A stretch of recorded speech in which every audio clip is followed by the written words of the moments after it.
Here we go. Hey! Hey! Oh my gosh! Hi, Joyce. How are you, dear? Hi. There's the little guy. What is he doing up so late?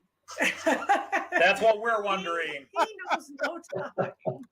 Is he going to run a train? Oh, he's gonna do it now. Hang on. Let me get you. Oh, I gotta figure out how to do this. Come on, get out of line. There we go.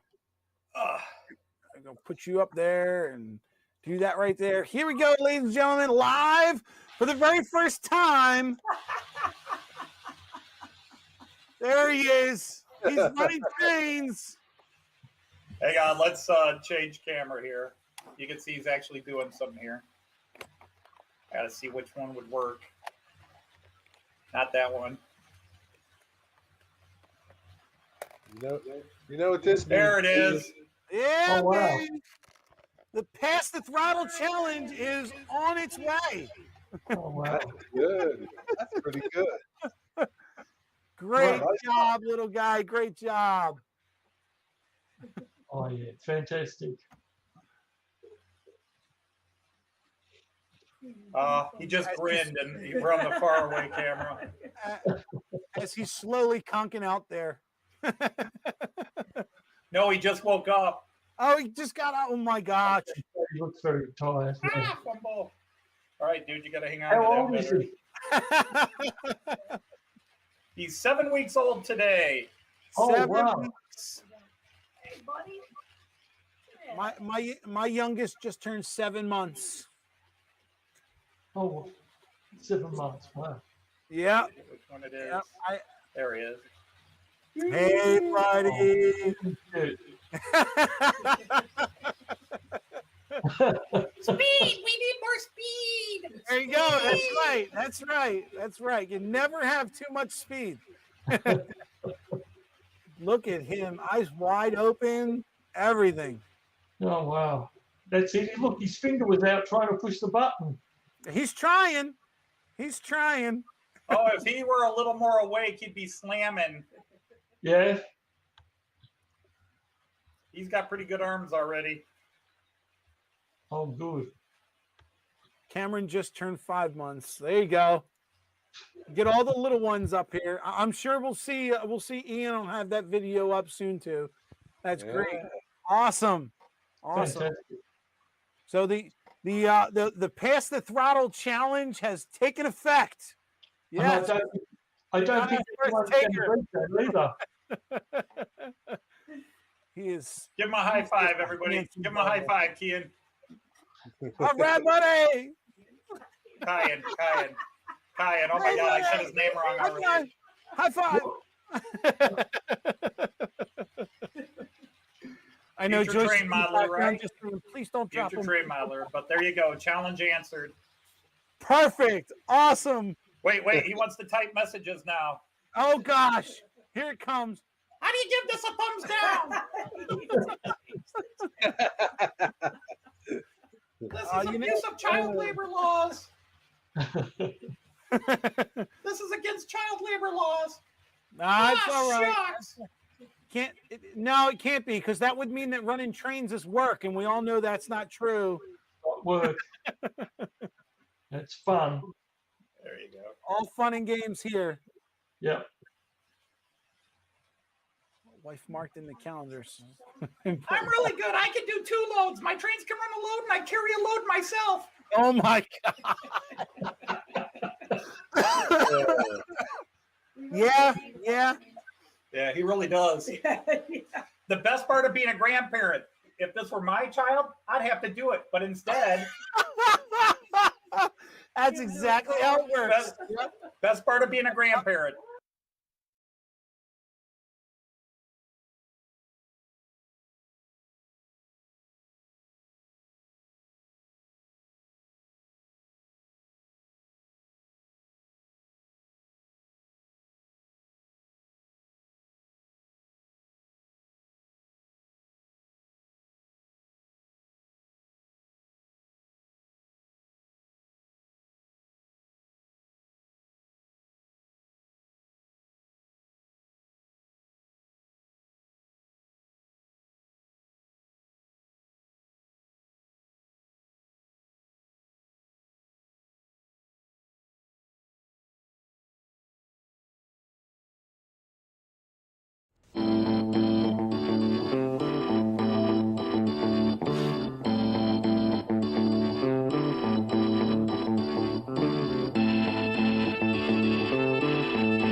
This channel is a not-so-proud member of YouTube's all-encompassing special society of heavily overwhelmed layout enthusiasts.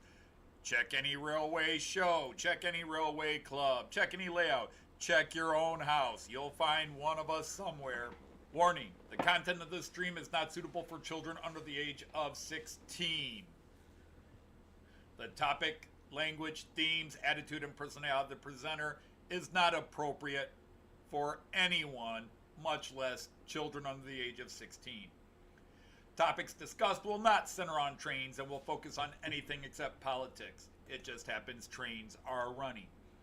Any similarity between characters, situations, trains, and intelligent thoughts is strictly a coincidence.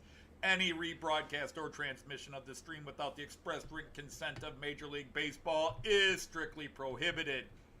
Viewer discretion is advised. Remember the 3 rules for model train layouts and pretty much anything.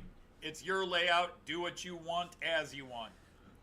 Do not tell someone else what to do unless they ask you directly what they should do. Do not call out, mock, criticize, or insult another channel on your channel or anyone else's channel. Thank you for your cooperation. See it, you'll love it, and it's all done in the best possible way. Hey everybody, welcome to the Outsider Insider Live, the show that has no quality, so we make it up with quantity with 12 or 13 cameras. And today, a first 8 trains will be running today. 8 trains. Let your minds figure out how I did that one. Anyhow, let's go straight to the greetings to say hello to everybody who's here. Boilermaker Rick, Boxcar, Jerry, and Digger Evans. Nice to have you all. Andy, the hot dog pilot. Great to see you here, sir. Ivo Van San, awesome to have you here, sir. And Jean Ricard, representing the continent. Hey, Kiwi Dave from Down Under. Nice to have you here. March West Junction. Andrew, thanks for popping in, my friend. Mick, hopefully my shout-out's going to help you. I don't have that kind of influence, but we'll see. Dino at the Model Railway Shed, thanks for coming in. William from New Fenris, thanks for stopping in. Been a while since I've seen you here. Raymond Legs, great to have you here too. And let's see, Owen Concord just popped in, and Piddle in the Marsh, Mark Ireland just joined in. And for goodness sakes, how are you not knighted? So let's knight you. I not declare you a knight at the Rhomboid table. So there you are, Piddle in the Marsh. You can post links to your channel or anybody else's channel. Anyhow, I mentioned Raymond. Stewart is here. Tim JD, great to have you here. A couple of awesome videos this week. Actually, a few. Tom Couples, another foundation to my empire here. Tom's Merklin's Trains Layout, a good friend of mine, Tom Kessler here, who actually has been here. He's one of the, in fact, he's the only people here that currently join my channel, that chat in the channel, that's ever been here at my layout. So we've got Trains, Kits, etc. Is that a new name, though? Valleys, Chris at Valleys 56 is here. And we've got Rick and Pauline from Well Chuffed Railways. Rick, I did not catch until you mentioned it in your premiere the other day that you had some kind of a, I believe, foot injury, leg injury. I'm sorry to hear that. Hopefully it's not too bad. Wigwag Workshop came in. Clive and Newland Railway just came in. Hello, hello. And Joseph Agliato is there, the Sergeant at Arms for the Knights of the Round Table. Nice to have you here. And Kieran, J94, a longtime friend and awesome person, just came in. Nice to have you here. Ray Bobel just popped in, and I think I'm all caught up. I hope I didn't skip anybody. New names are popping up as we go here. I'm trying to catch up with them. Boilermaker Digger. Gus Hadley is here. I missed that one. Gus Hadley, nice to have you here. The lunatic from Arno. And Mark from Model Railway Fantasia is here. I hope you got my answer to your email, because it looks like we'll be trading.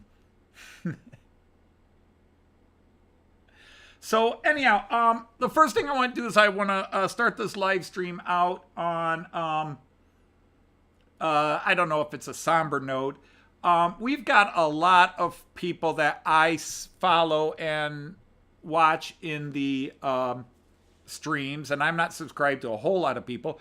Hey, welcome in Francisco Soto Hernandez, and Darren Faulkner came in as well. Nice to have you here. And I will try to catch up with anybody I missed. This is a lot to have at the start. That's awesome. But anyhow, we have a lot of people in the community that if you are a religious person, maybe keep an extra prayer for them or send a shout out, a thought to them. Steve, the plumber 33, a wonderful guy, had surgery yesterday for stomach cancer.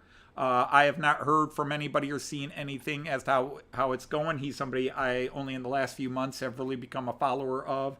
And I did not catch Cab Crew Wednesday because Wednesday tends to be one of the evenings where I'm just off YouTube. I think I've almost dedicated it to being off YouTube. We have,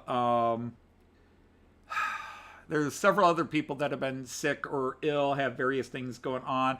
My friend Simon, the Railway Enthusiast 83, is really sick right now, flu-ish some kind.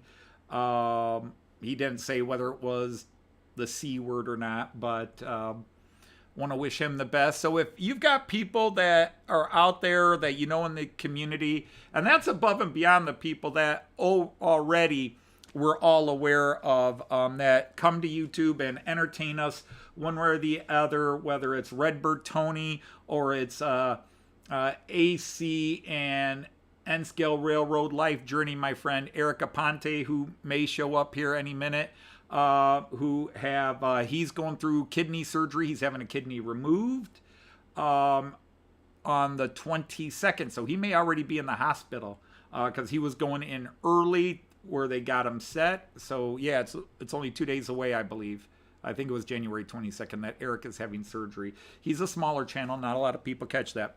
And one other thing I've been doing lately, I like doing it, is all the people that have subscribed to me that come to my chat and comment on my videos, and I see them in other chats. I've been trying to give them just, I don't know if shout out's the right term, but I've been putting little community posts saying, hey, check these guys out, see if you like their stuff. Just, you know, pay it forward, as we say, paying it forward. Wow, a lot of people have dropped off already. Darn. Sorry about that. But my participants list went from being longer than the board to much shorter than the board. So a lot of people have dropped away already. Sorry about that. I dissuaded people from coming in already. So anyhow, enough of that. A couple of things I want to do, and then we'll get to the trains. First of all, I don't have an easy way to do this, but my friend Herb and Nancy, who often listen in the background, and if you're watching this later, hi Herb and Nancy, thank you. I sent you an email. Herb is an old German guy that lives up in Western Canada near the mountains, and we basically, he traded me an ICE-1 and some other stuff for my extra ICE-3 I had at the time.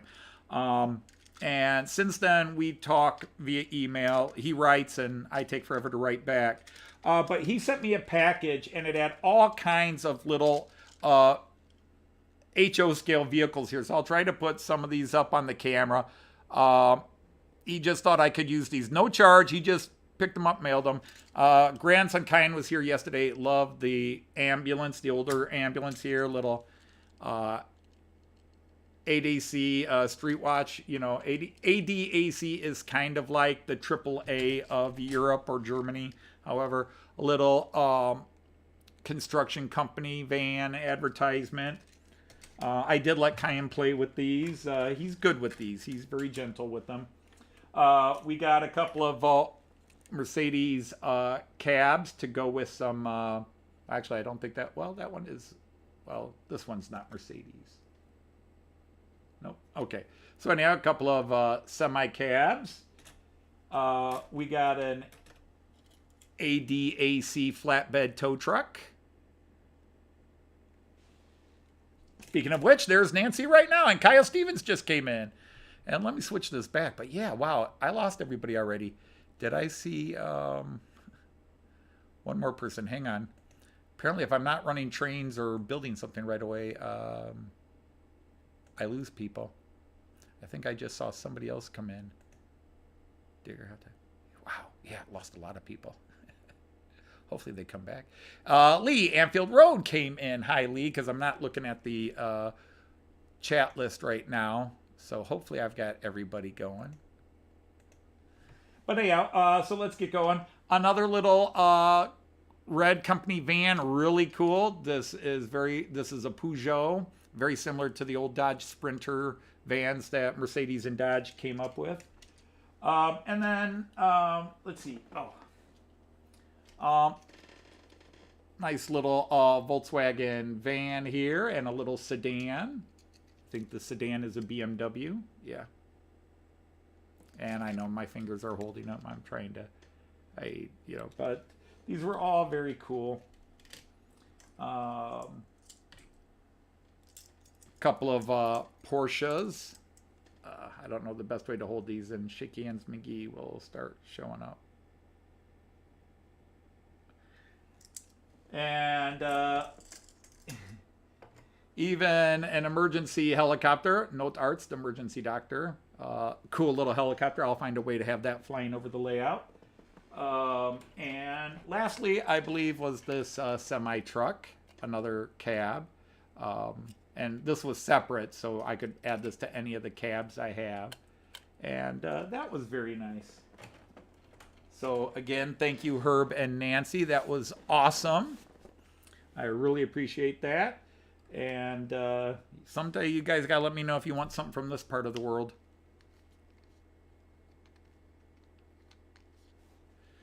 Anyhow, so the other thing is, of course, I posted a video early this week. You guys saw it come in last Friday. It's on the layout. So let's go to the layout. Let's get some trains running because the rest of the stuff I can babble about later. Today, we are running, making its first appearance as a participant on a live stream, the Class 371 Czech locomotive there to finally complete my Czech EC that Joyce and I rode from Dresden to Prague in 2017. So let's get him in motion. Whoops. Other way. We'll get him in motion there, and then I can start focusing more on the chat. I am running my ICE2. He was not running beautifully, but it's been a long time, so I'm hoping as he runs a bit, he'll... I do check them, give them a little bit of oil in the right places when they haven't run in a while. And then I switched out the horses, 193 for the... I left the freighter on, but I changed the locomotive.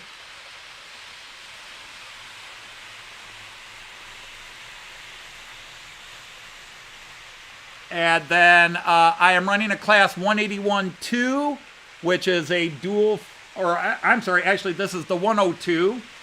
This is the Class 102, which is pulling a rake of double-deckers, the Regiobahn double-deckers.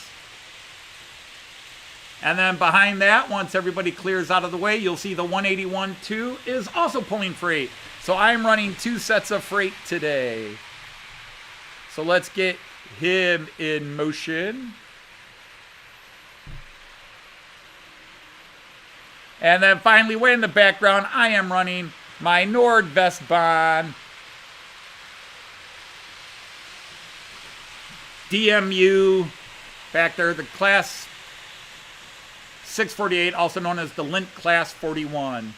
Okay, so now I can pay attention to the chat and see what's going on. And let's go to the multi-view to start here. Because I told you 8 trains today. So actually, let's do this one. Instead of going to the multi-view right away, floor cam, can you see? Can you see it?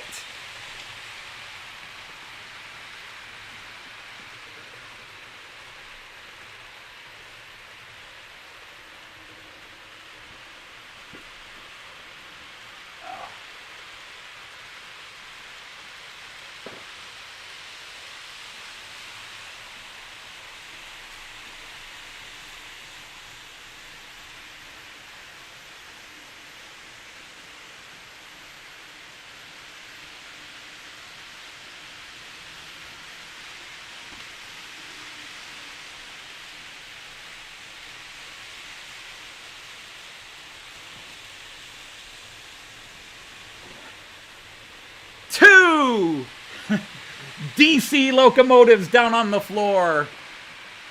True DC. DC as in 2-rail, as opposed to AC 3-rail, alternating current, direct current, and DC as in analog.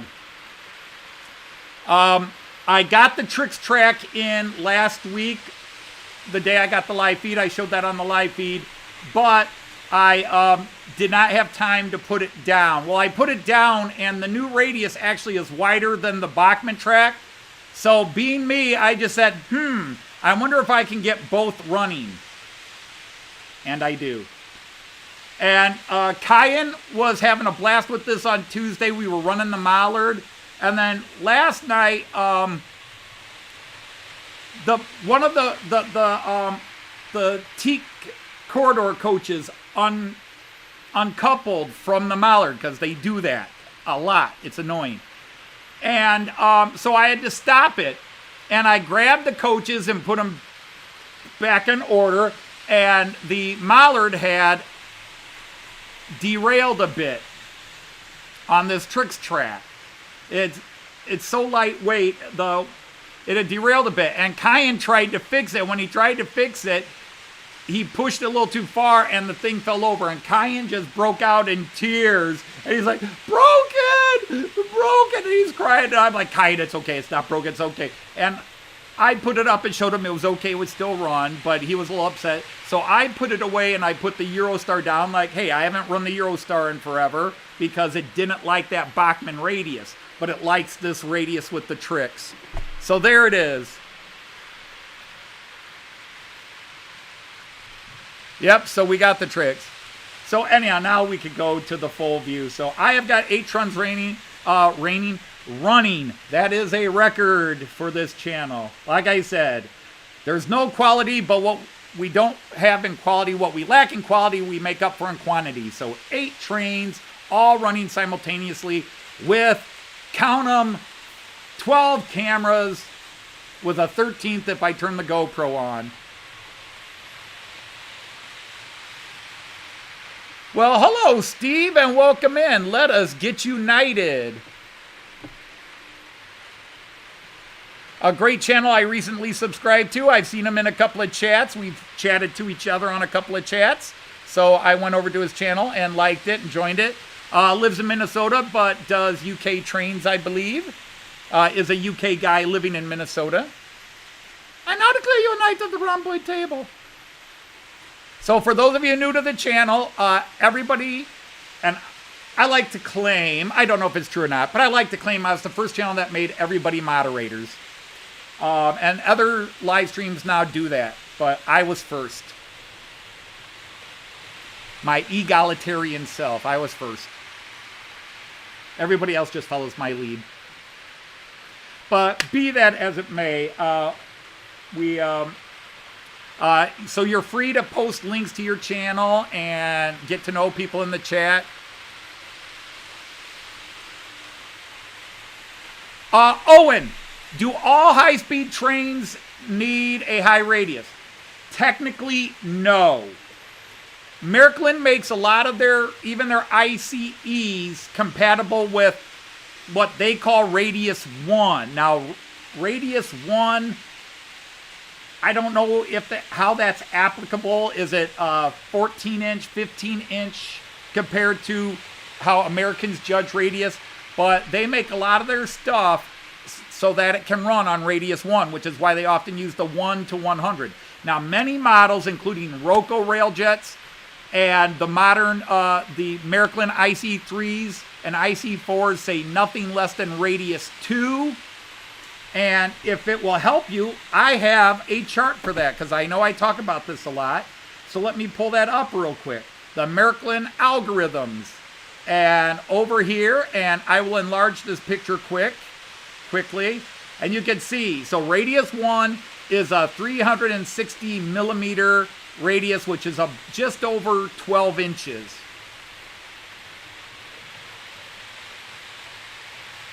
If you divide that by 25, you get roughly what it would be, what the radius would be in inches. Just divide by 25.4 would be the correct math. Divide it by 25.4.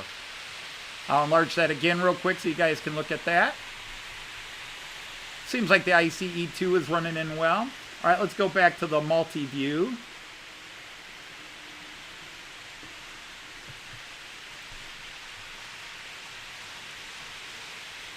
Yeah, Evo, the problem is we do have a lot of Americans, and I don't know with Canadians, with the UK group, with your radius, because you often use the same nomenclature, radius 1, radius 2. I don't know if they're set up the same way, 360.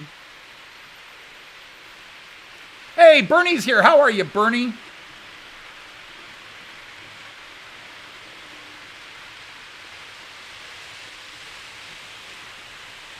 Well, don't jinx me there, Trains Kits. I get nervous. Last week, I was just having a really bad week, and I decided to continue it onto my live stream. I was just having a very bad emotional week. A lot of things were happening off camera and with a couple of my trains that I'm not happy with. I was messing around with my grandson, and then when he left, I didn't pay attention to what I was doing, and I shorted out a... I did not realize my power system was still on, and I put a locomotive on, and I created a short, and I zipped my system and caused my central station, my control system, to completely reboot. And when it booted back up, my ICE3 stopped working, and I still am going to have to send that out and get it fixed. Hey, Dwight Curley's here. Aaron from Manshed Railroad's here. Nice to have you guys here. Hey, Mark from Hemmeldown, and Chris, I think I said hi to Chris from Bally's. Evo, that is the usual radius? Okay, thank you. I've looked at Pico and Roco, and they seem to be very similar, although, like Roco, instead of 437.5, either Roco or Pico was saying 438. So I don't know if they just move it that extra half or if they just round up when I was looking at theirs. Because, again, I have never looked at anything other than Märklin when it comes to track. I finally looked it up recently because somebody was telling me try some Roco track or try some Pico track when I said I was going to get the Trick C track down there. And I went with the Trick C track, but I was looking to see, like, did their radii line up the same? And apparently they did. But the UK and the United States, when I hear guys with the United States, I hear them talk about 15-inch radius, 18-inch radius, 21, 22, 25. There seems to be a much different progression.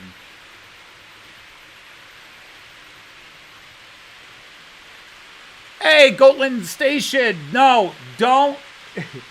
I mean, I know you're just making a joke, but we all do what we can, how we can. I am blessed.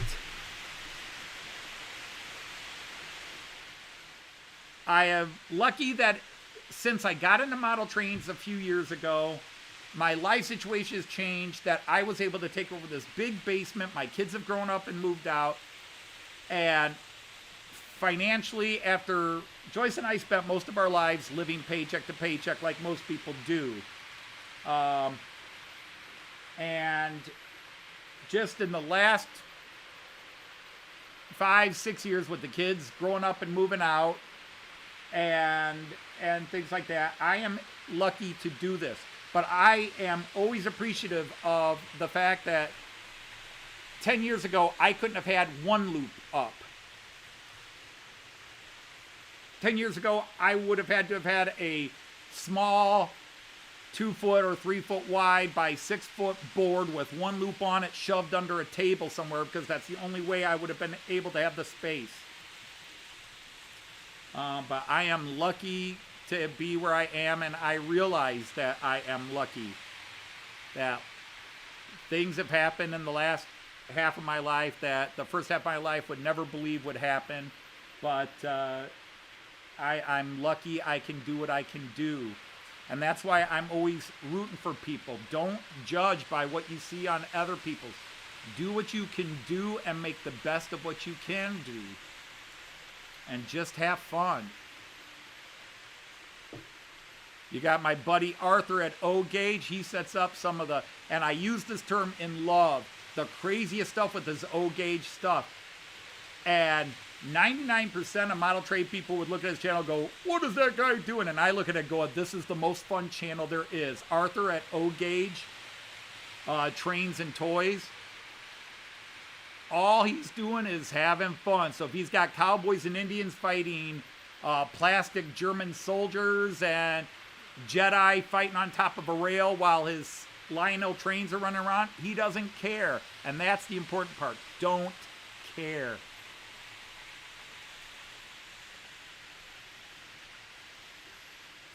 So that's my preaching lesson. Oh, Ray, you know you do a lot of fun. Unless you're saying your laugh is fake all the time.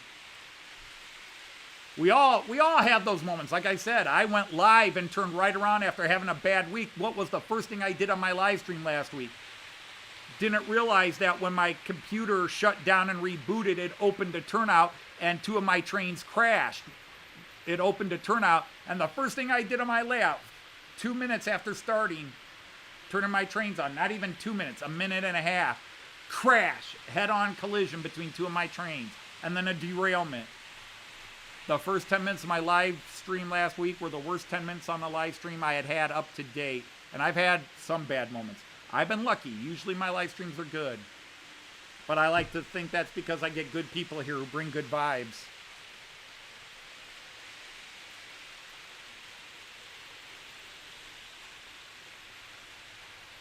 Now, see, 6x8 O Gauge. Yeah, and if you have to, and the train simulators, Gabes. I mean, I'm not into them myself because I'm not so much into actually operating a train as having model trains and bringing back my trips to Germany. But my late friend Heinz Groten, who was the reason, he and his wife are the reason I even got connected to Germany. Beautiful and now a sad story since they have both passed away, but Heinz passed away a couple of Christmases ago. But anyhow, Heinz was a huge ham operator guy, big time. And he and his wife were rich. But you would never know it by their house or anything else because they weren't exuberant, they weren't showy. But if you look carefully at everything in their house, you realize they had high quality. You know, they didn't have this big glowing TV in a golden frame and all that, but when you looked at the TV, it was the highest end of the highest make. But they didn't show off their money, but they were comfortable enough that they could go on 2 or 3 cruises in a year. And anyhow, so Heinz was a huge ham operator. But when I got into model trains, the last 2-3 years that I saw Heinz, the last 4 years I saw him, and then he came to America once. He and his wife came to America before she died, and then he came back before he died. Anyhow, they saw my enthusiasm for trains, and he started thinking about it, and he remembered having Märklin model trains as a kid in Germany. But he had no room to put it up. I mean, he could have built room, but he had his room for his ham radio, and he wasn't going to create any more space to set up. But so he started playing Train Simulator, where he could have model trains on his computer. And the last 2 times I saw him before he died, he wanted me to tell him everything I'd done with the layout, and he wanted to show me all the stuff he was doing on Train Simulator. Hey, Raymond Anthony, how are you?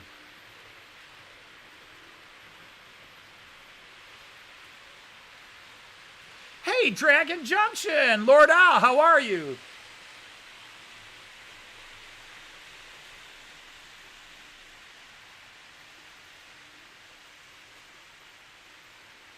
All right, well, that was good, Rick. Thank you for letting us know. How did I get into Märklin? And let me, let's give you some bigger views so you're not squinting all the time. Here's a 4-way view. I got into Märklin simply because when I decided to get in model trains in 2015, and again, the story is, I had taken students to Germany from 2003 to 2016. And over the years 2012, 2013, 2014, I began debating putting a German train in my classroom because in my 3rd and 4th year classes, we talked about the German transportation system. And I thought it'd be cool, since many of my students had ridden on these trains, to have a couple of trains in my classroom. And so finally, I decided to do it, and Joyce said, all right, let's do it. We'll get a small train and put it in your classroom. And I wanted an ICE 3 because I thought those were the coolest trains I had ever seen. And we finally found one that was affordable, and it was a Christmas and birthday present. My birthday is a week before Christmas. So I got it for my birthday, but that was it. I wasn't going to get anything else from Joyce for Christmas. Which she still got me a couple of little things. And then my kids bought me track. Well, the train was Märklin. So since the train was Märklin, I said I need some track. And we looked up, and Märklin had track. And we looked at the Märklin C-Track system and how easy it was to put together. Hey, you just click it together, it stays in place. Ba-da-ba-ba. And bam, I was into Märklin. And when I started playing with the train and started giggling and thinking, oh, this is cool. And there's video on my channel of me playing with it on the Christmas table. And then I built a table down here. I got half the room. I still had 2 kids living with me at the time. So I got this little space over here, and I built a 4x8 and then expanded it to 4x10 table. And it was, okay, I've got Märklin. And then when I started looking at other trains, I was told, I started joining all the Märklin forums, and they said, well, you can't buy these trains because they're DC. You have to buy AC trains. And I'm like, oh, okay, I got to buy 3-rail trains. And so it was Märklin, Märklin, and Märklin. And then I bought I bought the Pico Czech railjet, which was converted to AC, and then the Roco railjet in AC. But my first 3 and almost all my stock is still Märklin. And now we've got the innocent tales of the Piddlefolk. Welcome in again, Mark. And now declare you a knight of the rhomboid table again.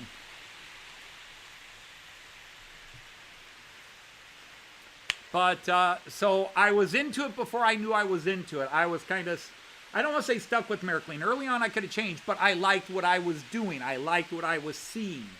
I liked what I was experiencing. All kinds of functions. It's digital. And unlike a kid where my train just ran in circles and I was bored, now I'm running this big train, but I'm already dreaming. I could build the city of Delmenhorst, and I could build this and this to go with it. And that's where the bug hit me. I bought the ICE, and then Joyce said that's too nice to put in your classroom, buy something else. So I bought an ICE 2, which was a little cheaper and not as likely to hurt the bank account if it got broken in class. And the fact is, it never did get broken in class. It did get damaged, but not broken. Hey, Greg, good morning to you. It is still early out there. And so, and that's just it. And again, too many times people interpret what you're saying about yourself as though you're judging them by the same standard, and I don't. But the fact is, DC with no lights and no sound functions was still boring to me. The fact that my trains do announcements and have all kinds of lights and sound functions, that's what pushed me over the edge and really got me addicted to model trains. That's what really did me in personally. Everybody's different. Everybody's connection and bit is different, but that's what got me. So I hope what I say there does not offend anybody. But that's what got it for me. Whoops.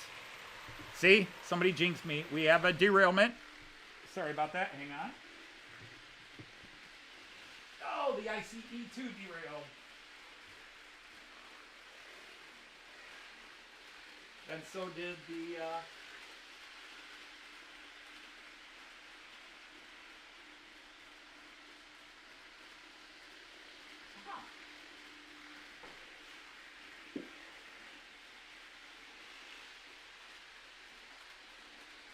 Yellow Submarine is kind of derailing and then re-railing itself.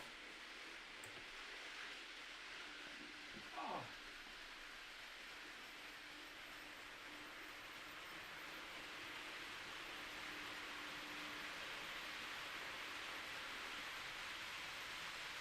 All right, you.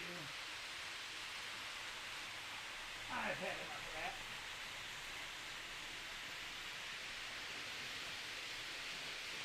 Okay.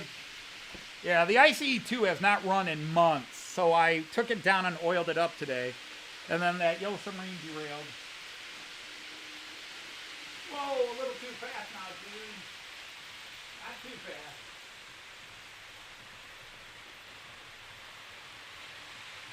Whew. Cranked it up a little too fast on the redo. Okay.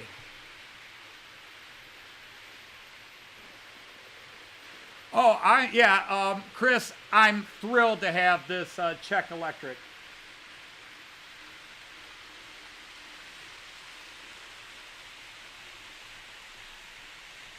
Yeah, the one model where they put in on one of these where the locomotive driver waves. That's just funny.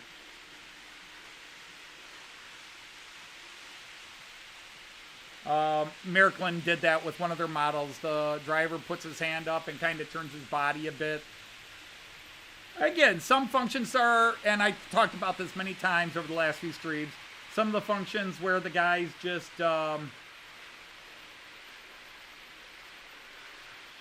this is the Delmenhorst Station view. If you're new to the channel, the Delmenhorst Station is a 100% scale and accurate scratch built of the Delmenhorst City Station.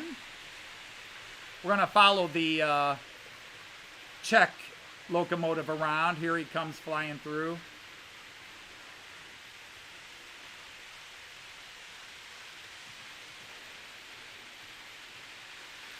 Oops, missed it. Come on. Forgot about that one.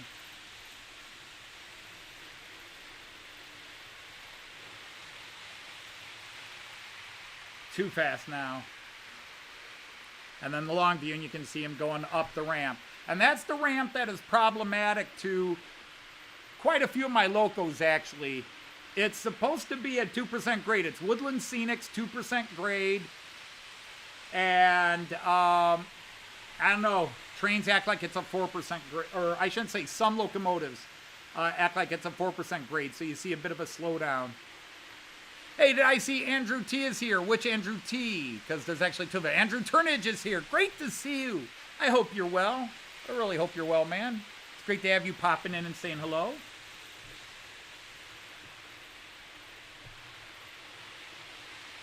But it's awesome to have my two UK high-speed trains running at the same time here.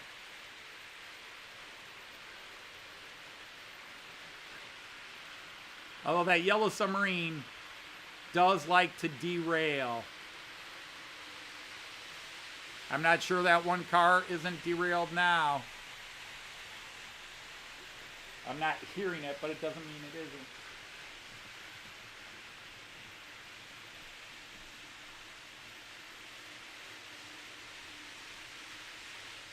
Dude! Really?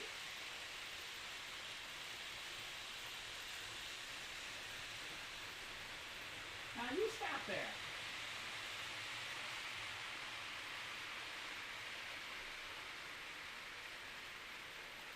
And funny thing is, it only derails on slow speed. It doesn't derail so much when it's going fast. I don't get that.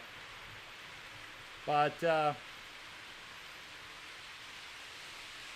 yeah, so this station here that you see the picture now, that is the Delmenhorst City Station, and it is 100% scale in width and depth and length and height. It's 100% scale. It's entirely scratch built.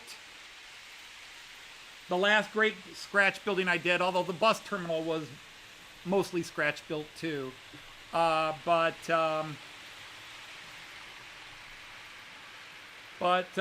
then these buildings are roughly in the shape of the three blocks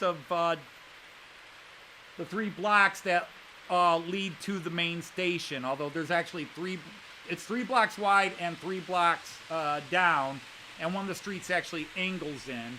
The other one kind of slowly curves. But it's a rough estimate. But the station is 100% accurate to Delmenhorst with one exception, which is that platforms 2 and 3, I would have needed an 18-foot deep table to make platform 2 and 3 its full length. No, a 15-foot table. So I cut the length of platform 2 and 3, but most of platform 2 and 3 in its length is not used. You have basically where all the passengers stand, but then for really long trains that might park there for a bit, they have that longer platform. Have I had time to look at my Fowler car system? Have I had time? Yes. Have I? No. The problem is I am a very mentally bizarre person, and I have to be in a very certain frame of mind to deal with something, especially when that something has already failed a couple of times. Oh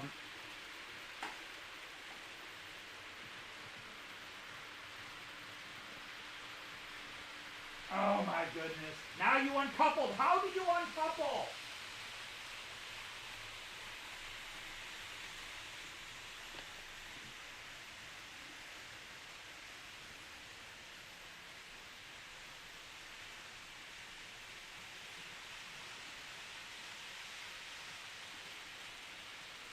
Alright, I will sort you out later. Damn it, Yellow Submarine.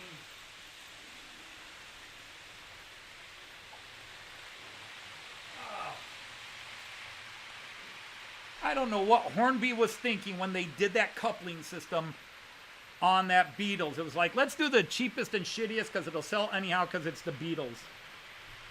But that thing derails and uncouples and post and hook. It shouldn't uncouple.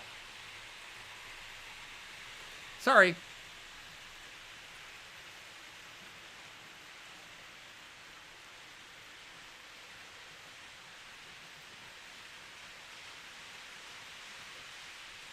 Bernie's trying to get to 1,000. Yeah.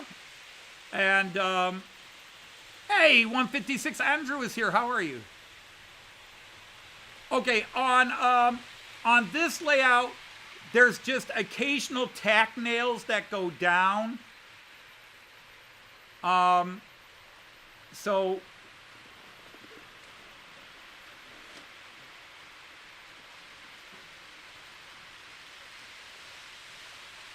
come here.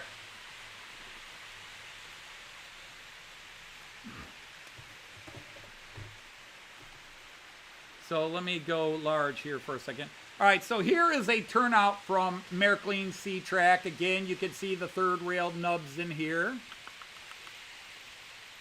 You can see an example of what was causing my 371 problems. You go back to the video there where those get higher and wider. Is Jean Ricard still here? He's been quiet. There's Simon. Hey, Simon. I know you said you're not feeling well. Hope you get better. But anyhow, on every piece of track, and I'll put up a curve here as well. This is a radius 3 curve. You will see right there a little indentation. And that's a hole you drill out, and then they make special tack nails that fit and sink down into that hole and hold the track in place. But you don't need to do it too often. You know, you don't need to do it on every single piece of track. Maybe in a curve like on the curves they have 2 places, and you might do one on one part of the curve and maybe one on the other part of the curve, because these lock together. These lock together and they don't move. I mean, I'm moving it obviously, but you know, if this were a piece of regular track, imagine how much that would be flexing back and forth. This is one stiff movement. So you don't need a nail. Like on an 8-foot section of straight, I might have 3 nails. Or 4, because I'll do 2 on one side and 2 on the other and just alternate. 1 here, 2 feet later, 2 feet later, 2 feet later, 2 feet later, if that much. In some cases, I just have one nail on each end and maybe one in the middle. But you just drill that little hole out and tack it down. And in the cases where I have foam, like you can see on, well, it's probably easy, well, yeah, on this side. See, I have a 1/4 inch foam. I bought the same size nail, but longer, 1/2 inch longer, so it would reach the wood down below. But that's that. So let's go back to trains. Trains. The, yeah, the darn yellow submarine's still acting up, even on this radius. But it's just such a lightweight thing, and yeah, and Kato track is the same way. The way it hooks together so nicely. Now the Bachmann Easy track that's on the floor. I'll go to the floor cam, and that stupid yellow submarine. I'm using handy tack on the floor to hold it in place as the trains move around. Black tack and blue tack, but various handy tack. Isn't that a beautiful Azuma, though?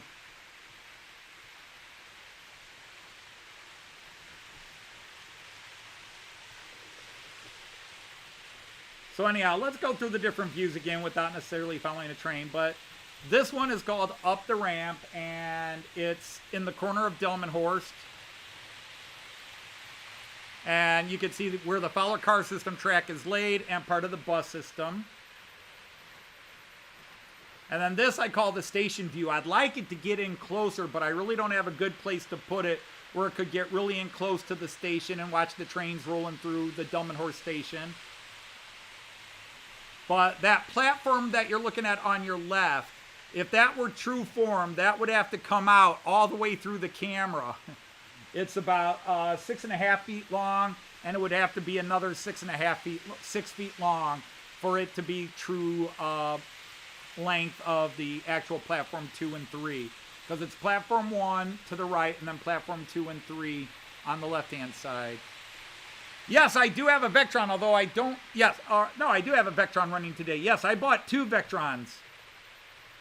And then I just call this the village view because you can see my town of Delmenhorst, which is a town, not a village. But town view does not alliterize the way village view does, and I like alliteration. I like a little alliteration on my layout. I hope my English major people appreciate that joke I just made.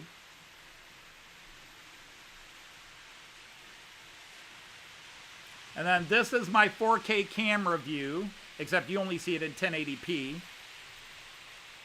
Hey, Trackside Mike came in. Hi there, Trackside Mike. How are you?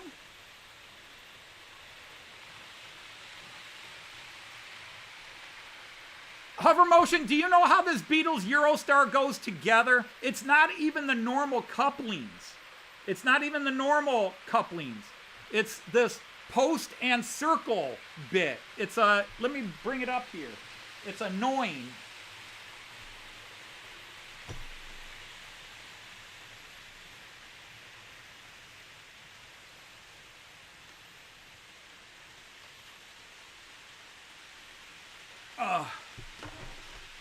And then I call this the bridge view because this is on top of a bridge and then looks over the other side here. A lot of people say they like this view. I should leave this up more. But I'm going to go to the big screen just for a second and show this to Jim. I don't know if you know this, but yeah, the stupid coupling system on this. Here, let me turn it this way. It is a circle here. And then a little hook there. And that's how it hooks together like some kiddie wooden train kit. So I don't know how you could replace it with the Hunt couplings. Because that entire coupling is connected to the bogie on this side. Although it's a separate entity on this side. It's really, and again, I had no idea this is how it was done when I bought it. But this is about as low quality a coupling system as you can go. The train is beautiful, but a bit lightweight. Now, I can fix the lightweight problem. And it's Beatles, so I really like it and want it to run well. But if they just used the standard couplings or the coupling system that's on that Azuma Class 800, I'd have no problems. That Azuma is running on narrow track, and it is running smooth. I am very impressed with that Azuma. Now, do I think you get the most bang for the buck with it? No. Considering that my ICE3 that was digital and came with the decoder in it was about the same price for a 5-car set and was completely digital and is a slightly higher quality build. But again, that Azuma is nice. I will say nothing really negative about the Azuma. I will say negative that I don't think it's worth the money that they were asking for it. But yeah, so this is crazy. I should look at... Hey, Ben, how are you? It's hard to move. Yeah.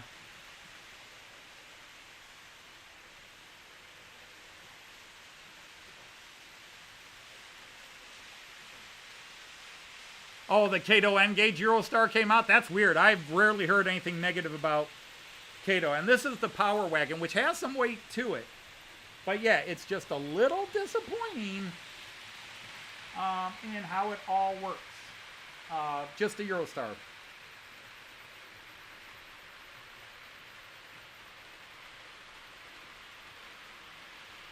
See, now I'm half tempted to go put it back on. But let me finish one thing before I go on to another.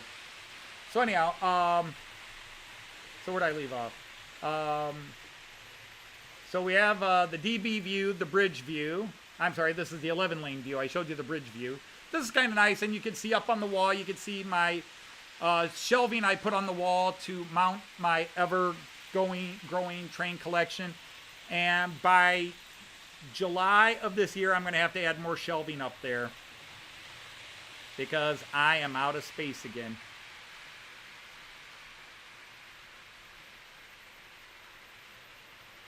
Yeah, I agree, Trains Kits. If I were to open it up and put some weight on it, I'm sure that would solve a lot of the problems. Evo, that's not a bad idea either. Maybe just a little bit of tack glue, something that could be removed easily. The only negative with that is I do have to take it apart in sections to put it down on the floor. I'm just not going to carry it like a German bratwurst. But, you know, if it were permanently on a base where I could just pull it in, then yeah, that would be a good idea too. But yeah, like Andy says, you're opening a can of worms there.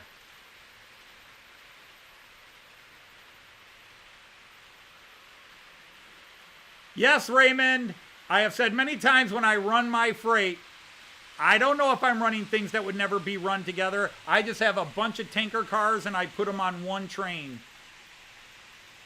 I don't know a damn thing about trains and consist other than passenger trains in Germany.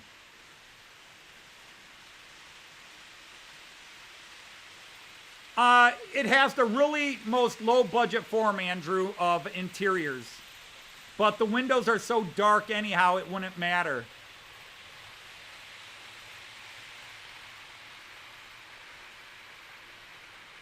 Yeah, well, that's not going to happen anytime in the foreseeable future, Sean. Thank you, Ben. Yeah, I'm enjoying it. It's running. It's a smooth runner. I'm ecstatic with it right now. Hey, Randall Ellison, I think, just popped in. Hey there, Randall. How are you?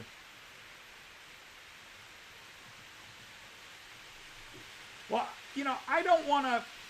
And again, this is where, when we are on any social media, let me see, let's get the other views. Okay, so, and that's the Bremen corner view. I used to like this view, but the camera isn't as good, so maybe I need to get a new Nexigo in there. Although I thought that was a Nexigo. I think that is a Nexigo. I don't know why. I might just have to adjust its settings. It's also in a dark corner that I can't seem to get light to. And then there's this, which we call the long view. This is the biggest, this is the one camera where you can get an idea of the expanse of everything. The Delmenhorst side over there, the Bremen side here. because Delmenhorst runs to Bremen. Of course, half my trains would never be seen in Delmenhorst, and only 2/3 of them would be seen in Bremen. You'd never see a railjet in Bremen. The furthest north the railjets go, I believe, is Munich. I could be wrong. IFO or Jean Ricard or maybe Raymond would know better. But as far as I know, the furthest north I've seen railjets is Munich. I don't think they go up to Nuremberg. After that, it's the Austrian ECs, which go all the way up to Hamburg.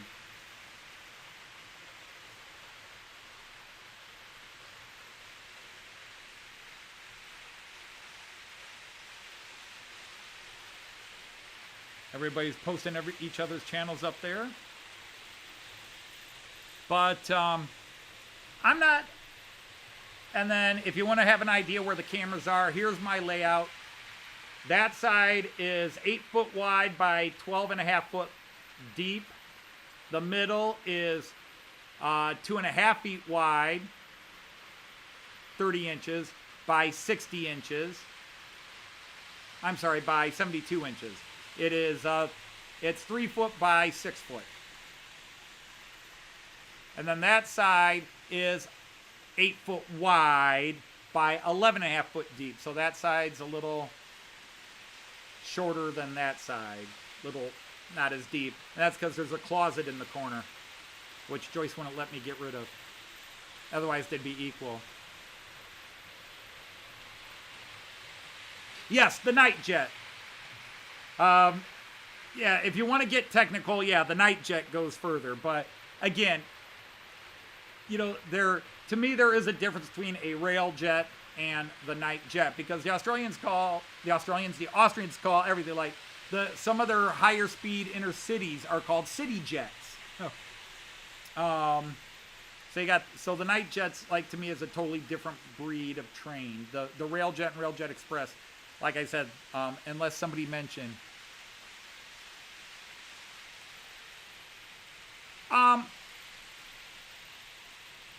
The thing is, Jean Ricard, in talking to Helix,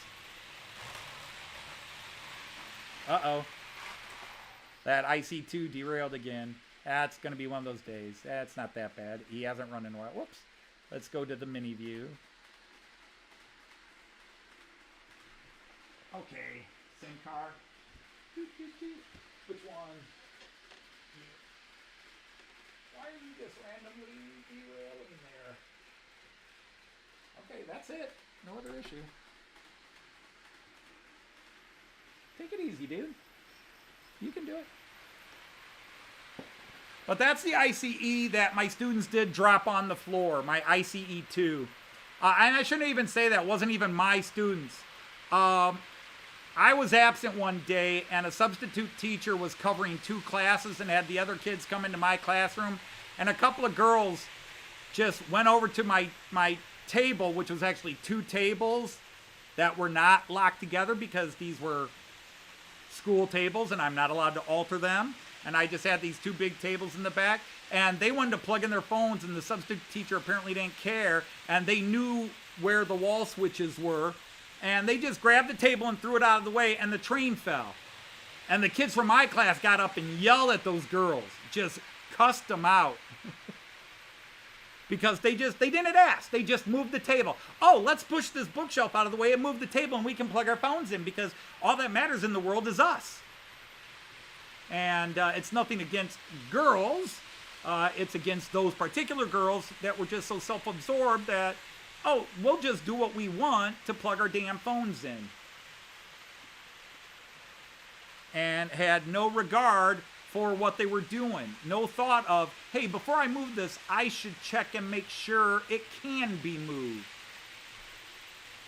Not to mention ignoring the sign I had posted next to the plug, do not use these plugs.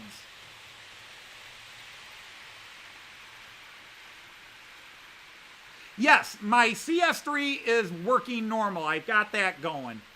The only thing that's still bad is the ICE3.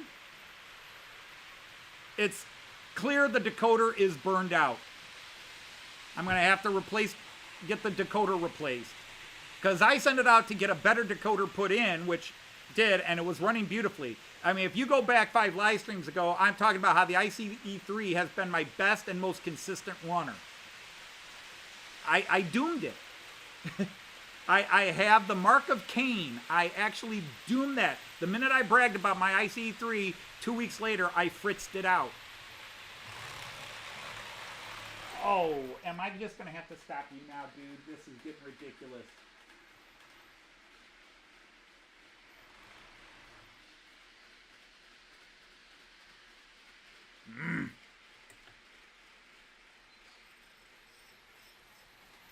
I may just have to shut the ICE2 off. But, so the only thing is, I was working on my Czech Railjet today because I'm looking at giving that to, I got to wait to see if Mark wants it. I mentioned it last week and then I sent him an email. And it's an AC and Mark would have to have it reconverted back to DC. I've got a new Czech Railjet coming in that is pure AC. It's a newer one. It's a higher level one. And I just said instead of constantly trying to fix this one, which clearly did not have a lot of pulling power, it's running okay by itself. But the minute it goes to pull wagons, it's struggling. It may just be on top of the motor needing some work that the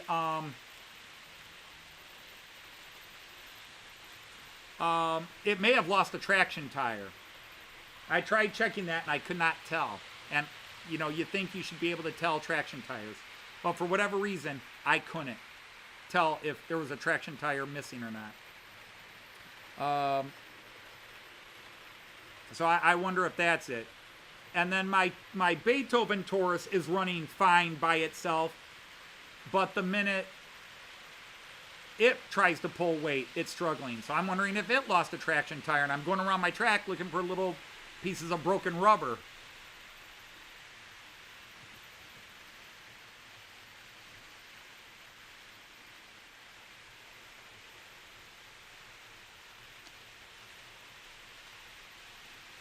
So I hope I'm keeping up.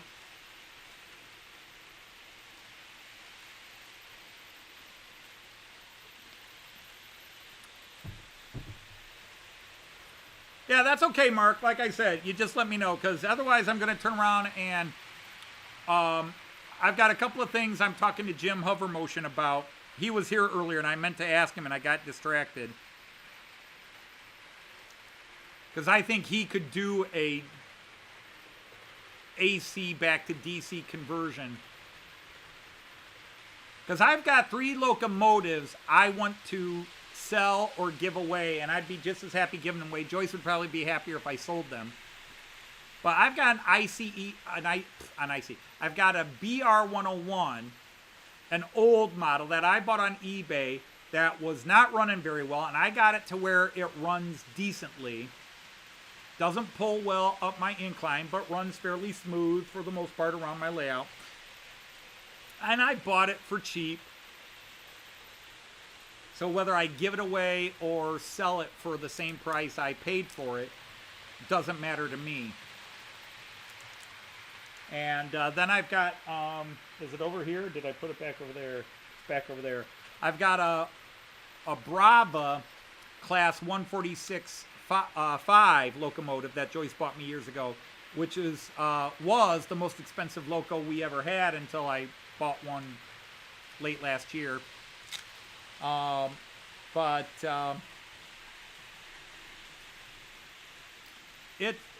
bought the new 146.5, and then when I was running them both together, the old 146.5 seemed to develop a bit where it won't reach top speed.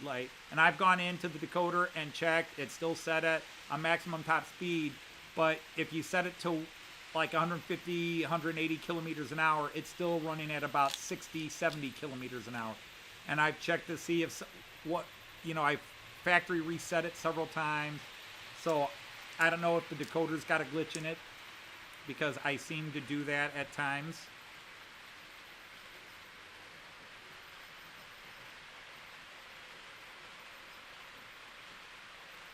Ifo, which one are you talking about? The K5 set?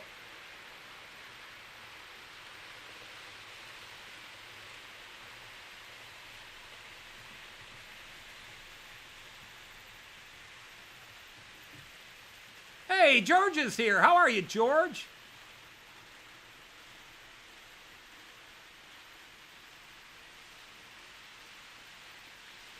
But we had, oh, and my Hercules is, now again, I got my Hercules where it was running a little better because it was acting up last week. I got 3 locomotives that are acting up. Why are you just derailing here, dude?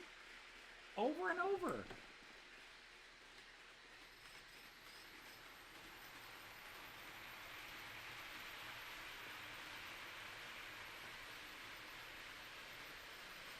It's not even on the curve. It's just boom on the straight, and I'm not feeling anything here. And again, you know, you'll have maybe some slight imperfection, or maybe you just have that one train. I don't know why it's derailing when it comes up here. But it's the same spot.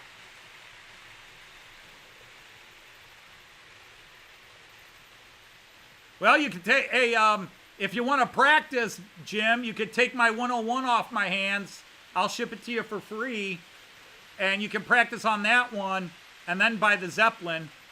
Because it's funny, I just saw somebody selling a Zeppelin.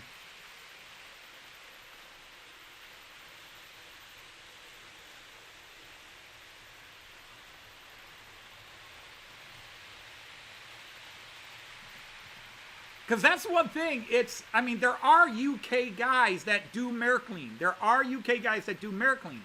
I mean, Jim does tricks and Fleischmann, but he does DC. But there are a few AC Continental guys in the UK that do the Märklin German trains. I've even seen on some of your videos when you go to train shows, I've seen layouts, and I'm like, that's 3-rail. They're running Märklin C-Track. And yes, I get that excited.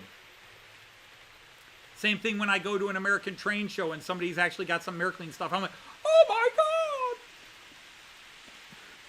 My brother! So yeah, if you want that railjet, just send me word and I will send me your address and I'll ship the Czech railjet off to you, Mark. And then Jim, you could send me an email if you want this 101 and you want to tinker with it. Because I know you would take it apart and fix it all up and have it running beautifully.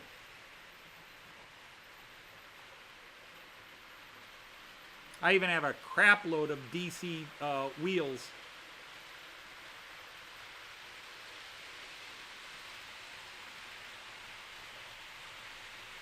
And that's why I'd rather give them away, because if there's something wrong with them, it didn't cost me anything and it didn't cost the person anything. I hate the idea of selling something to somebody and then them saying, hey man, I gave you $100 for this and it's a piece of crap.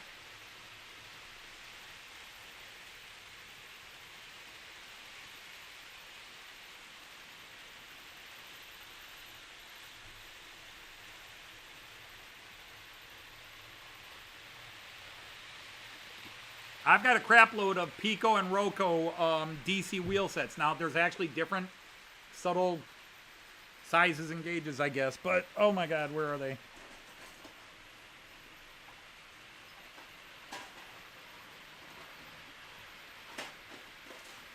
Someday, Anthony, you can label this and then things will be easier. Yeah, there you go. There's one thing of them, and I've got more. These are all DC wheels I take off of, these are insulated.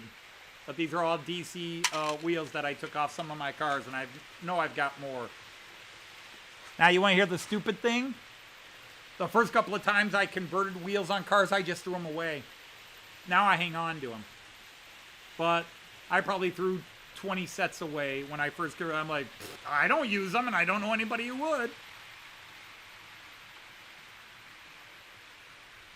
But that's why I'm into model trains. So that whenever I'm feeling smart about everything else in the world, trains keep me humbled. Because I don't know a damn thing and keep doing stupid shit.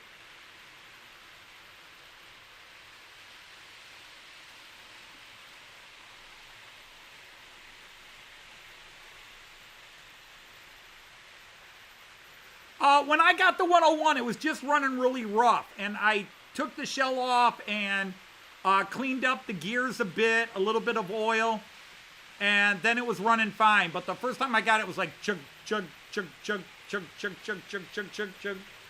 And then I cleaned it a little, and it got better, and then all of a sudden it would go chug, chug, chug, chug, chug, chug, chug, chug again. I thought maybe a gear was broken in it, but so I finally said, all right, I spent $100 for it. Not even $100. I think I paid $80 for it. What the hell? And I opened it up, and it's dirty, and I did not scrub it clean. I just cleaned the gears up a bit, put some oil in, and it was running pretty good. But it still needs a major interior cleaning, which is not my forte. I'm horrible about that.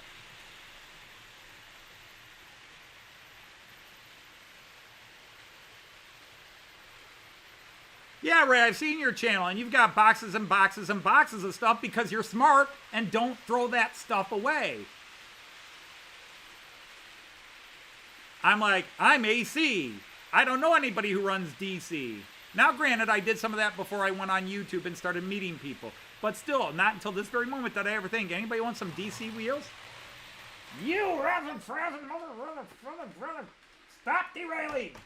You hear me? Stop it. Stop it. Yes, corporal punishment.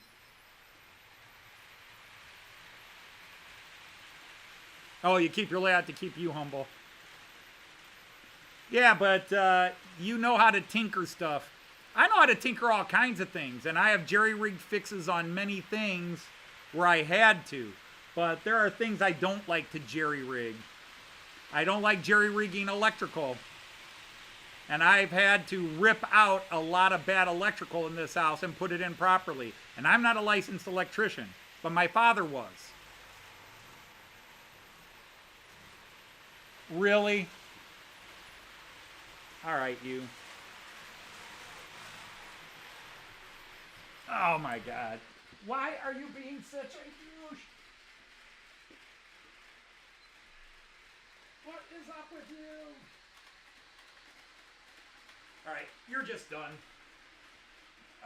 Like I said, I've wanted a new ICE too ever since that one fell. Just one problem after another developed. All right, I just won't run it anymore. Now he derailed on the other side. You can't turn it around. You can't turn it around. Plugs go one way. It's male, female.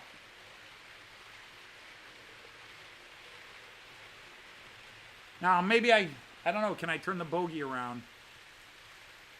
I could just take it off, too.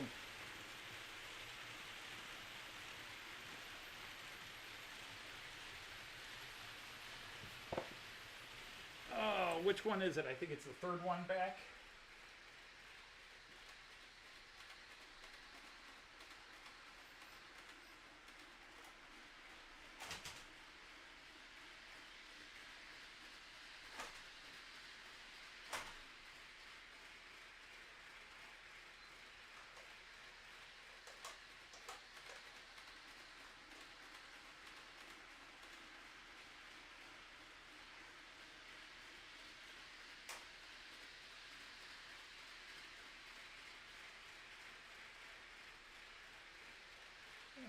Just a styrofoam there, but that's not what's causing you to derail, buddy.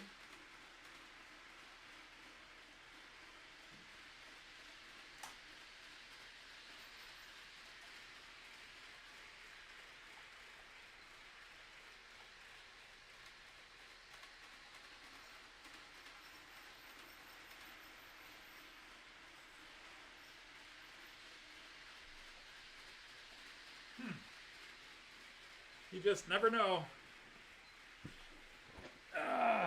But yeah, you can't even turn the bogey. It's an offset center bogey.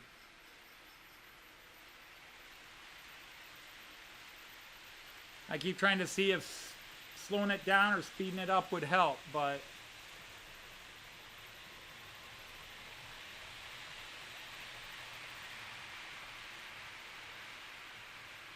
I said, that thing has just never been quite the same since it got dropped. But this is the first time I've run it, but the last few times I've run it on the layout, it's run fine.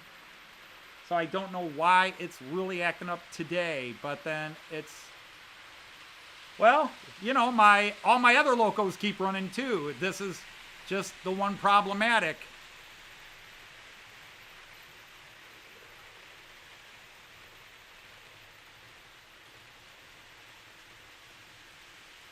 So I don't know if there's just something with, this has got a bizarre, I've only ever seen this coupling style on the Miraklin ICE1 and ICE2.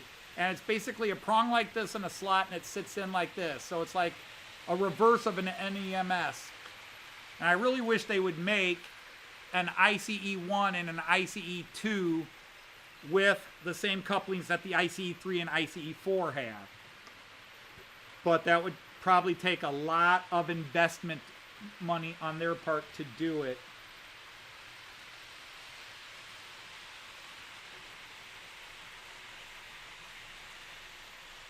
Oh, well, thank you for that, Train Kids. All right, no problem, man. Thanks for popping in, Mark.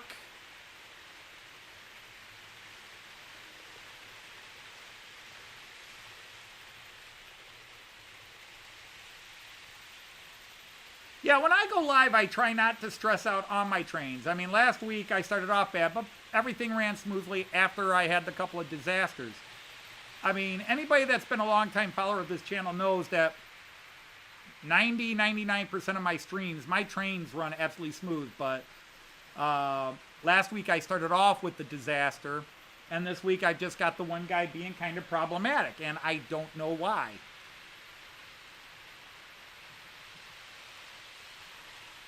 No, well, I mean, yeah, I could probably buy a new bogie and swap it in, but that would be if it's actually the bogie.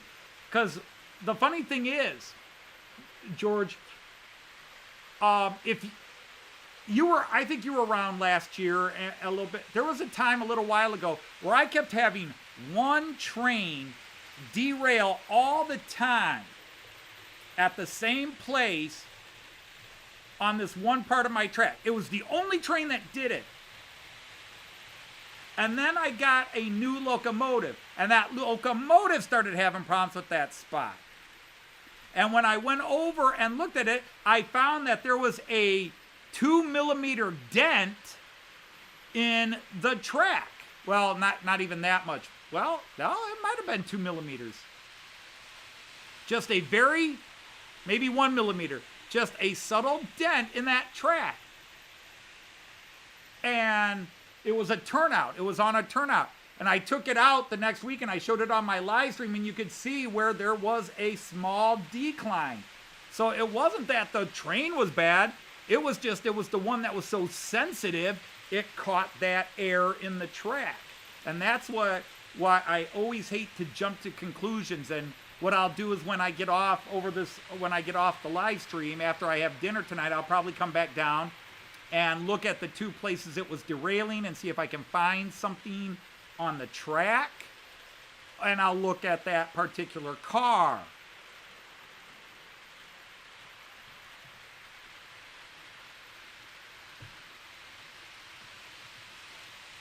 And see if it's the bogie issue.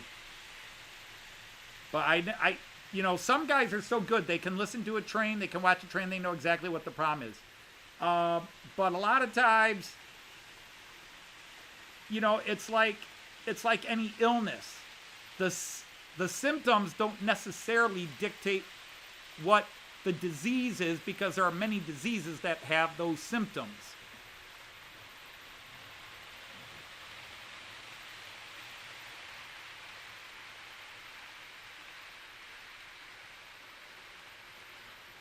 Yeah, but I mean, all companies basically have their own. I mean, if you look at the computer, the pin couplings on the new Roku ICE1, right? Is it Roko's releasing a new ICE1 that is like $1,000 or more when you buy all the pieces to it? It's like the most expensive Roku set I've ever seen. But it's two power cars. The power cars by themselves are $500 or more, and then it's 3 sets of 2 other cars at $200 each. And believe me, I want a new ICE2, And I was going to buy the ICE2 starter set from Miraklin and just replace a couple of things on this one and the power heads on this one that are broken. But then I keep thinking maybe get the the 36 what is it, 36711 or 36712 or is it 37?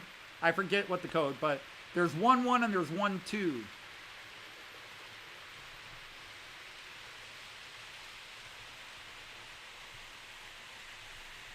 Do I have an NMRA gauge? No, I don't.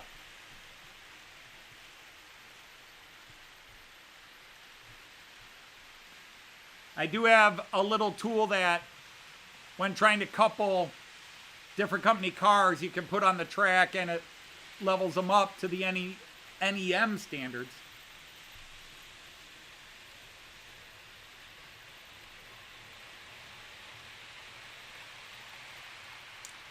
Yeah, it is crazy, Owen. I am shocked at how expensive it came out. Like I said, the two power cars, and only one is truly motorized. They want, it's like $500 for it. Now the only thing with the Miraklin ones is that the Miraklin ICEs 1 and 2 still have very minimal and I would like to see them make one that is lit on the inside, because they made some that in the past that were lit on the inside, but now they're non-lit and they just don't really do much. Right, the wheel gauge too, but that's what I'm saying. The only thing I've got is the one thing that with the couplers, but I don't have that one tool that you stick on the wheel gauge and sets them out.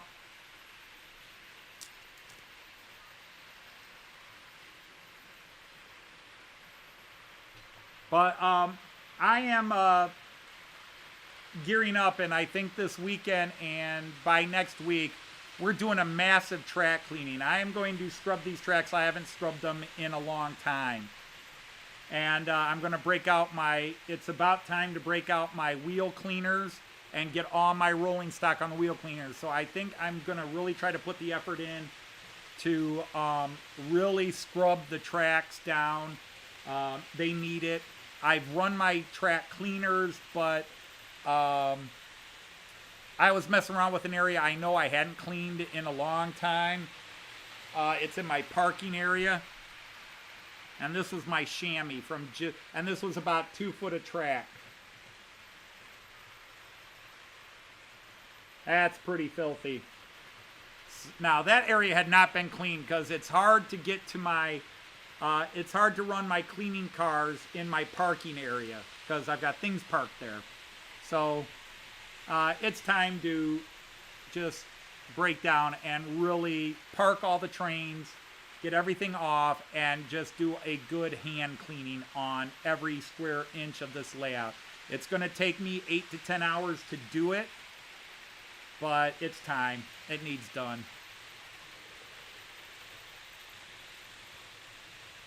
Eagle Creek says he's got to take out. All right. Thanks for stopping in, Ben. We appreciate it.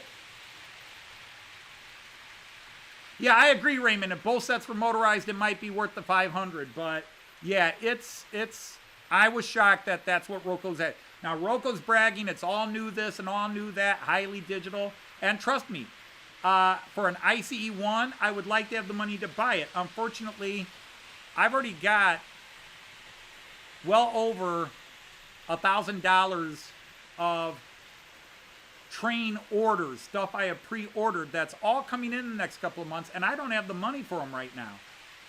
And that's not counting what it's going to cost me to fix my ICE3 and probably my Taurus, and I'm just going to send the check rail jet off and let it be somebody else's problem.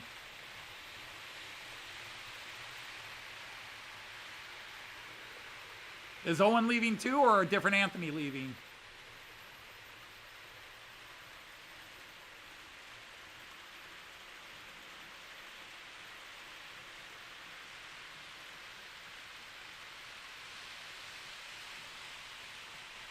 Everybody's all a tittle over. There's another word I should have used in my letter to Alan Wiles today. over who the next. I've got my suspicion who it is. All I know is it's not me, but I got my suspicion. Dude!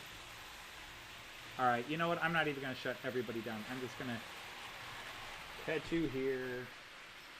So it's second card back. But yeah, it's the one right in front of the board. Dude, come on.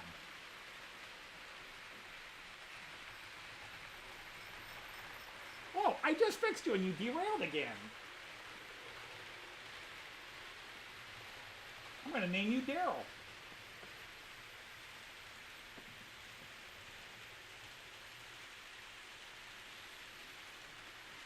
Only because Daryl's name is Derail Daryl, okay? His stock doesn't derail. Huh. I will say, you are sitting in there kind of funny, dude. Yeah, why are you sitting in there? Alright, well that tells me it's the bogey. It is kind of sitting in there kind of funny. It's not quite down all the way. It is. So I don't know, maybe I've got some AC wheels too. Maybe I'll replace it. The wheel. And then see if I can get the bogey. Actually, do I have an IC? I don't think I have a spare. I have a spare ICE3 car, but not a spare ICE2. I've got 2 spare ICE3 cars because I bought one to get a part out of it, and the other one,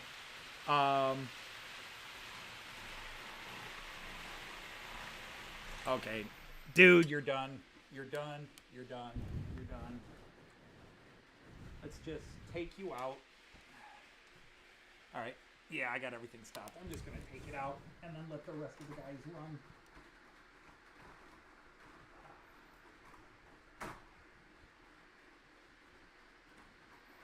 Okay.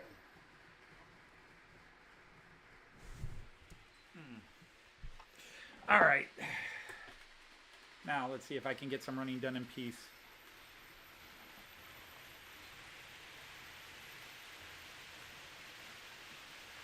Aha. All right. All right. Well, that was a quick look.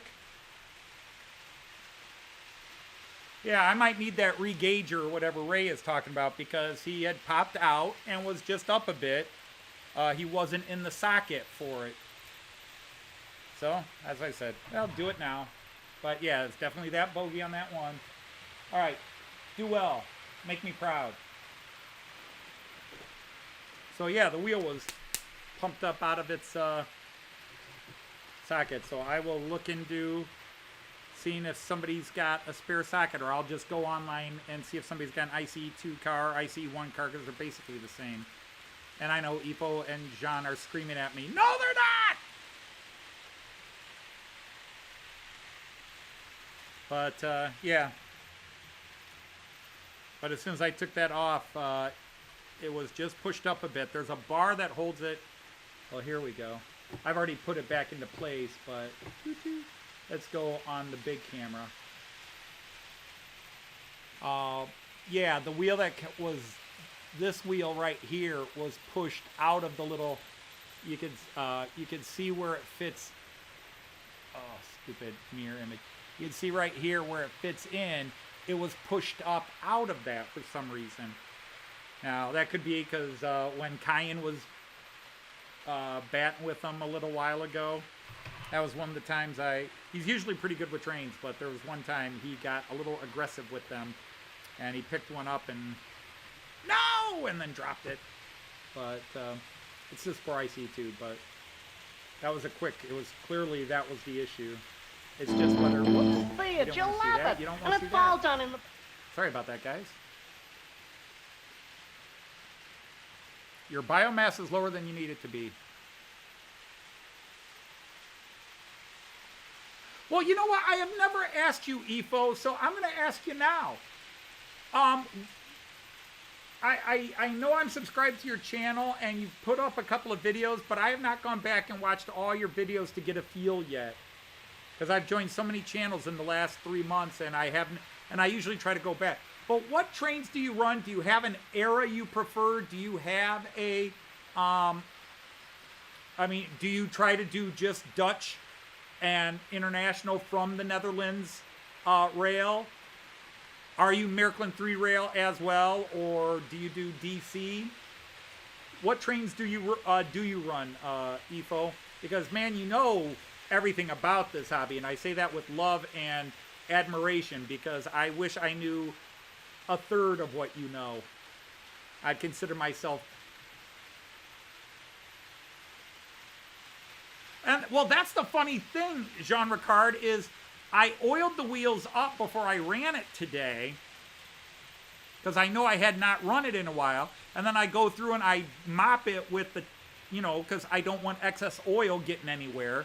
So I mop it up. I'm wondering, when I was mopping up, did I somehow knock it out of place, or was it just loose to begin with? Like, over time, the weight of the train and the pulling can definitely spread that plastic out a bit. So the wheel is engaged, but where the wheel pins fit in can warp out over time. And this is a old ICE car. In fact, it doesn't even go with this ICE1 set. It went with a different set, but I was told they basically are interchangeable. ICE2, I'm sorry, not ICE1, ICE2. But yeah, this was an ICE2 car, and I was told, yeah, you can add it in. They were fairly generic. If you look at this, if I were to show you my ICE3 or ICE4, you'd see the difference in the effort Märklin put into newer trains versus older trains. But like here, you don't even see a first or second class bit on it. I believe these came with stickers that you could put first class, second class stickers on the windows or whatever. But there is no class nomenclature on these. Or maybe the original trains didn't have it, but all the ICE1s and ICE2s I've seen in Germany have class nomenclature on them. And, but yeah, this particular car I did buy off of eBay, because I was just looking for, because I had a 5-car set and I wanted to make it an 8-car ICE2. And then Herb, my friend from Canada, sent me an ICE1, but it also came with, there was like one ICE2 car that kind of fit in. So I wound up buying, instead of having to buy 4, I wound up buying 2, because I picked up 2 from Herb. And so I bought 2, and this is one of the 2 I bought, because I could tell by the running number it has, the 805-318-3. And again, I don't even know how you put, because there are guys that will get down and stare at it. The Germans and others will get down and say, you have the cars in the wrong order. And I'm like, I try to get the cars with the pantographs in the right place and then call it good. When I was trying to build this up to an 8-car place, all I did was look at an example and say, okay, where are the pantographs? They're here and here. Okay. This is where the first class is. This is where the second class is.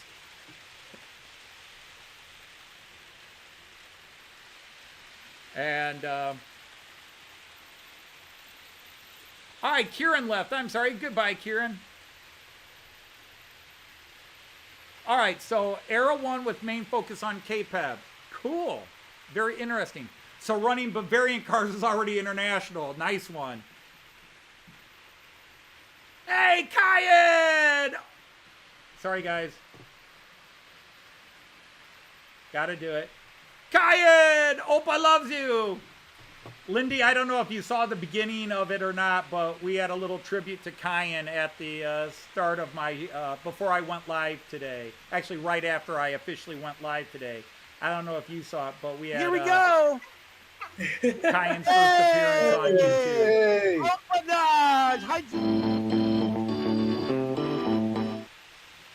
And if you are new today to this channel, that person that is highlighted there, Lindy Loves, that is my daughter, Lynn, and she is the mother of my grandson, Kyan, the most beautiful grandson in the world. And yes, I am biased. I freely admit that.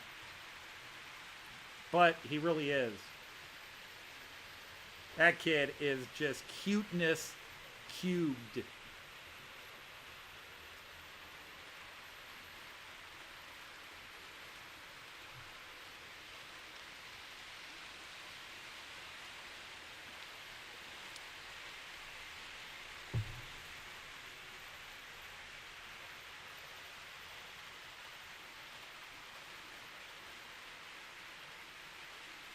Jean Ricard, really? See, that stuff I don't know.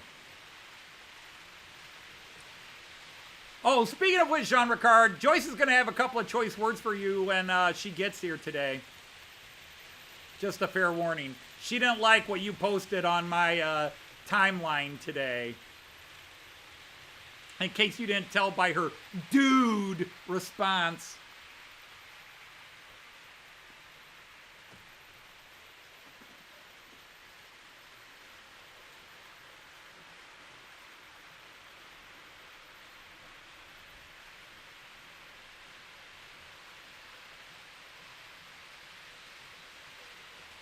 But like when I put freight together, you know, I've been waiting. And so Raymond, I think, was the one. I've been waiting for somebody to go, look what he's doing. He's got this kind of freight with this kind of tanker with this kind of tanker. Nobody would mix those tankers.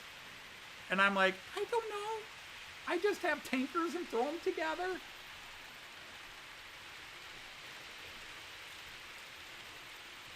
The only things I know that get special treatment are the nuclear waste ones.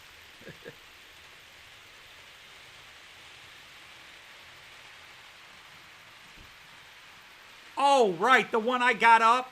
Yeah, the one I got at that toy fair, right. Because you were the one giving me, you and Jim Hover Motion both gave me, because Jim's got the 125th anniversary model of it too.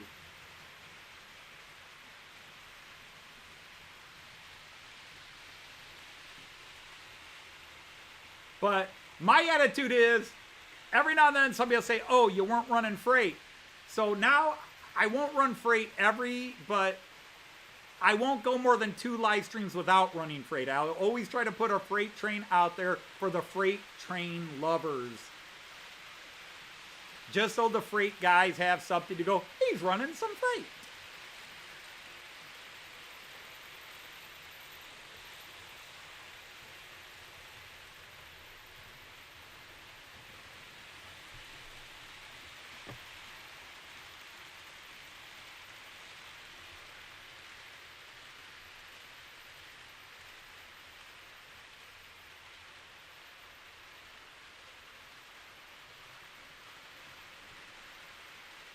Well, thank you for posting that link to my daughter's channel, but my daughter is never on YouTube except when Opa is live streaming and Cayenne wants to see Opa.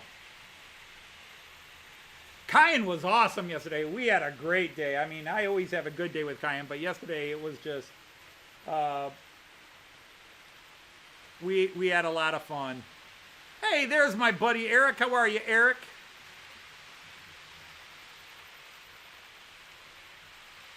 No open roof vehicles directly behind the locomotive. Now, see, EFO, that makes sense. But most car carriers I see have a roof on top anyhow, and the cars that are open roof, except for maybe pickup trucks and, you know, their roofs are closed anyhow. Where's the Class 66? Because of catenary scrapings. That too. Yeah.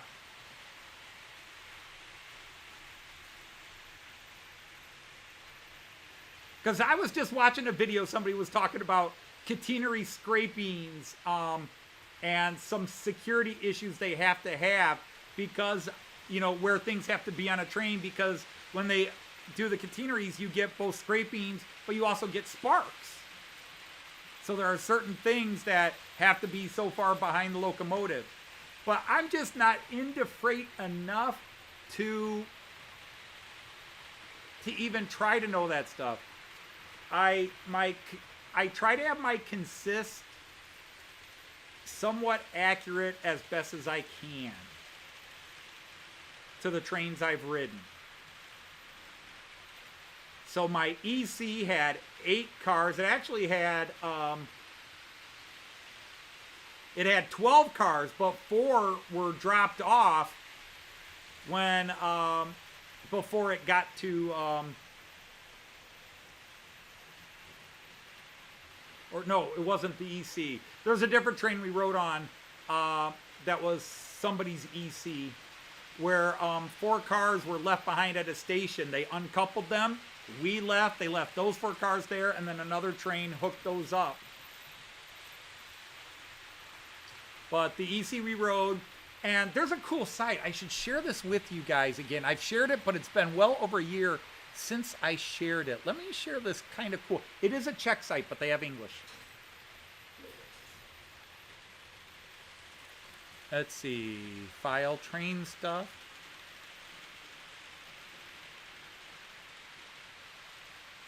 Where is it? Where is it? There it is. There it is. Wagenweb.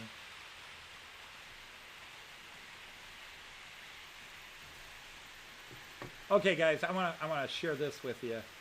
This is a cool site, and they're expanding all the time. It is a Czech-based site, but they cover Europe, and they even have UK. So where is it? Windows? It's not on there because I got to change what window I have. So bear with me just a second, people. Windows capture. There it is. Okay, here we go. All right, now let's get my ugly mug out of the way. I'll put it up here. Now, I'll put it over here. This is called Wagenweb. Wagenweb. And you can see it's a Dutch site. Dutch site? Oh my God. It's a Czech site.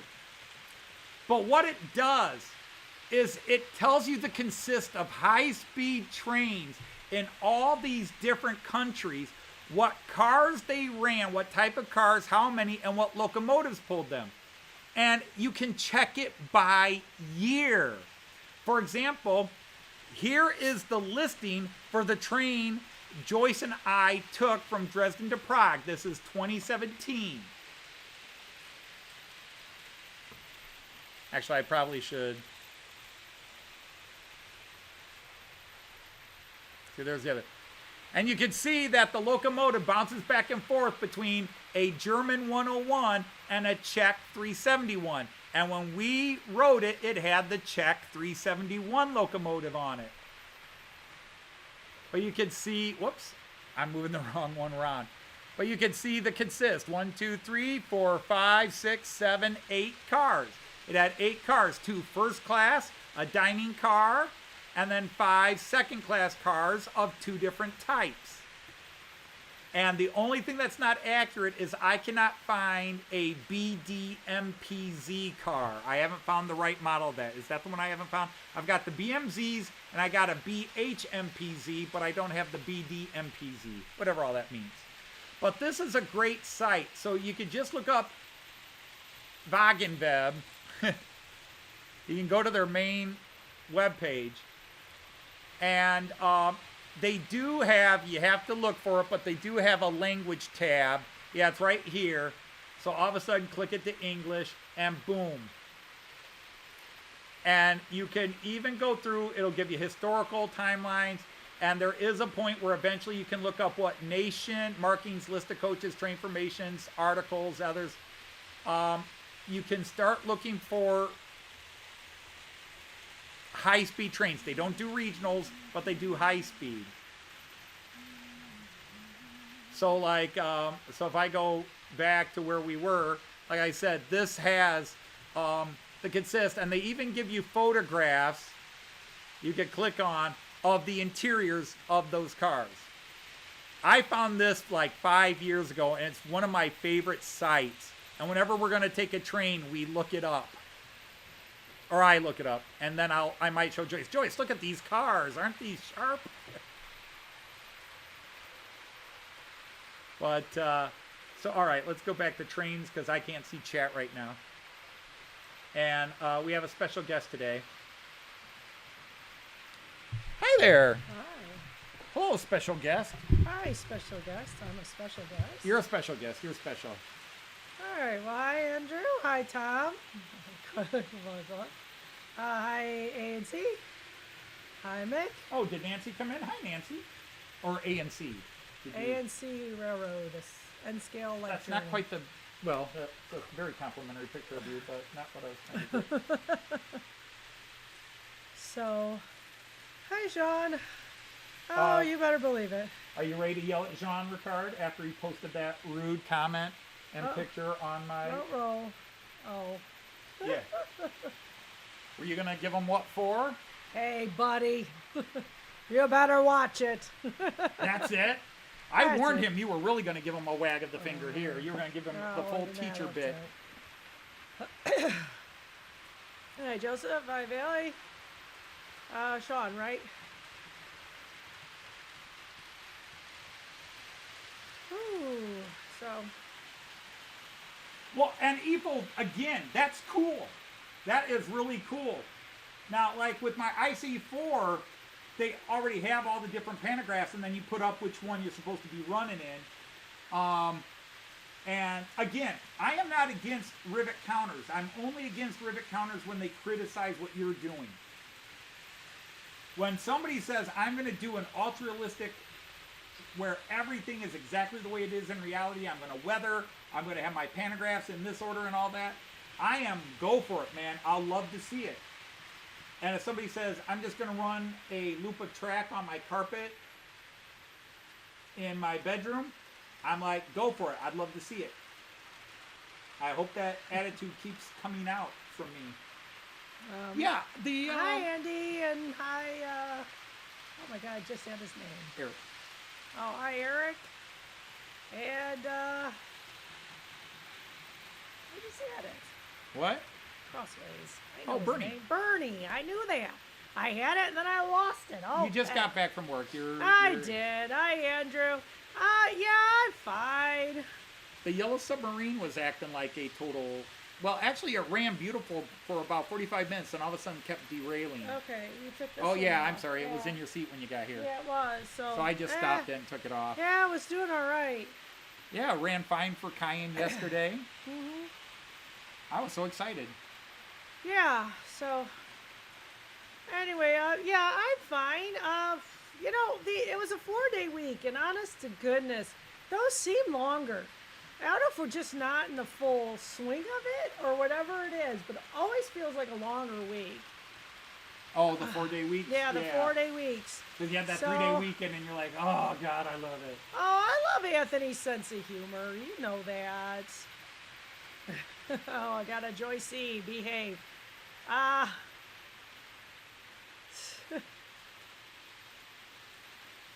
We all live in a yellow submarine. Yeah. So anyway, yeah, just a little It's all tired. in the mind, you know.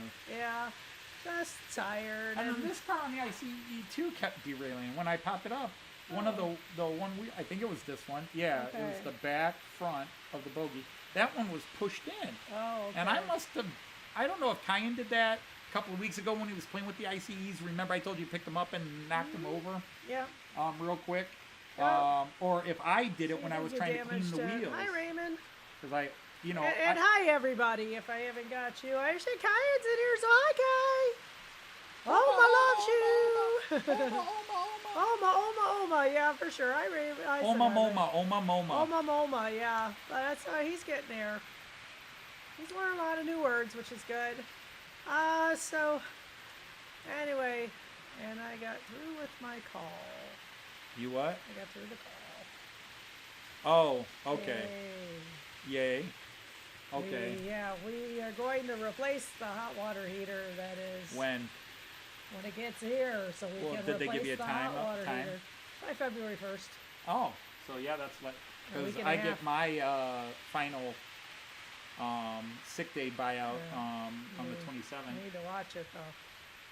So, because there's going to be more. What?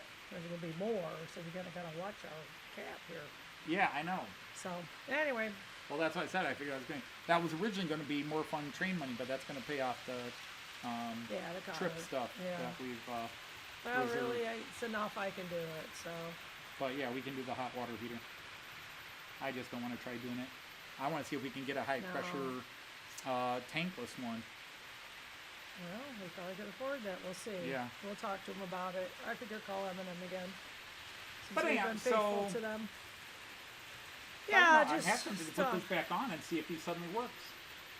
Yeah, that's the deal. We'll see. That must be one of the sleepers.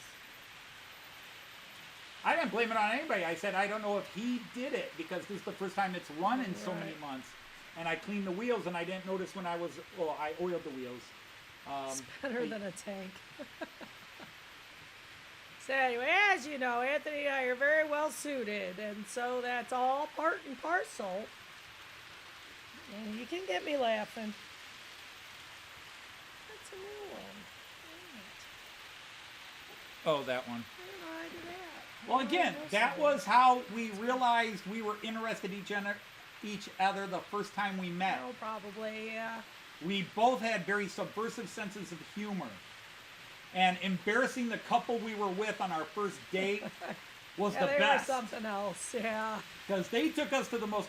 We are two working class or poor kids, and we were on this double date where neither one of us was supposed to be on that date. And it was my first date ever, Joyce's first date ever. Neither one of us was supposed to be there. Right. And... Oh, great time. And so this couple that were a little bit, you know, trying to act higher than their station. They really were. It was all an act. Yeah, we embarrassed them. Well, we blame it on the waiter. He started it all. That's true, he did. The waiter started it all. It's taking my... But the more we joked and made each other laugh, and the more they kept staring at us going, "You're embarrassing us," the more we were laughing. Did not care. And they ditched us, so... And they ditched us later for it, which was fine. Yeah, it's all right. It One of was my fine. friends They were drove us supposed to be the home. ride home. Yeah, one of my other friends drove us home, which is nice. Yeah, well, Oh, we that's both good. have very subversive senses of humor, too. I imagine that's true. Really, miss? Throw the pudding at the girl or shove the bologna sandwich through the locker vents? Well, she had it coming. She annoyed you. She had it coming. All right, that was a long time ago. Yeah, but these were only stories that reinforced that I liked you. Right. Yes, she had it coming, and you gave it to her. I did. Liza helped. Your friend, yes, it's always good to have help when you're being subversive. Accomplices. Yeah. Yes, it's good to have accomplices. Absolutely. I was so worried we'd get caught. Yes, the derail has stopped since I took the car off. And like I said, Right. George, I found the problem. One of the bogies had fallen out of its holding point. The wheel had popped out.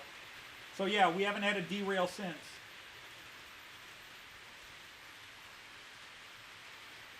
That's good.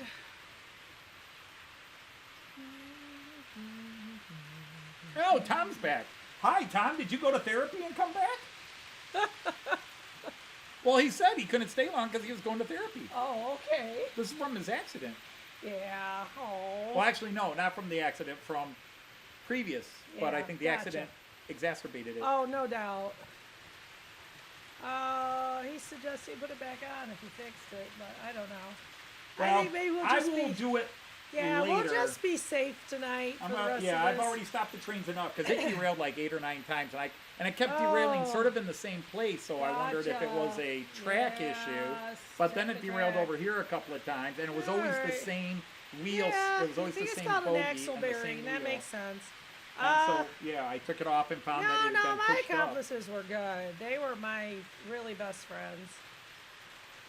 One It's of them's called an dead. axle bearing. One of them's dead, and one of them is. Yeah, whatever you call that little I've lost connector point contact where completely. the little point on the axle fits in, because some trains do it differently. He some knows, models do it he knows differently. Merklin, so Yep. Jean does. Whatever it's called. An axle bearing. Yeah, well, makes sense. An axle bearing is what you call the other members of Guns N' Roses. Yeah. Hey, Brian's here. So, Hi, hey, Brian. Brian. How are you, sir? Sometimes a brass bush. A brass brush. Bush? There's no Brush. Or bush. A brass bush. Oh, it is a bush. It's a brass He bush. called it a bush, so if he forgot an R, I don't know. So anyway, gentlemen and ladies, if you haven't hit the like button, let's get Anthony up to 40, please. Honey, I went to 40 and passed it 18 years ago. I'm not thrilled with the speed 40 is falling no, behind. absolutely not. It super went fast.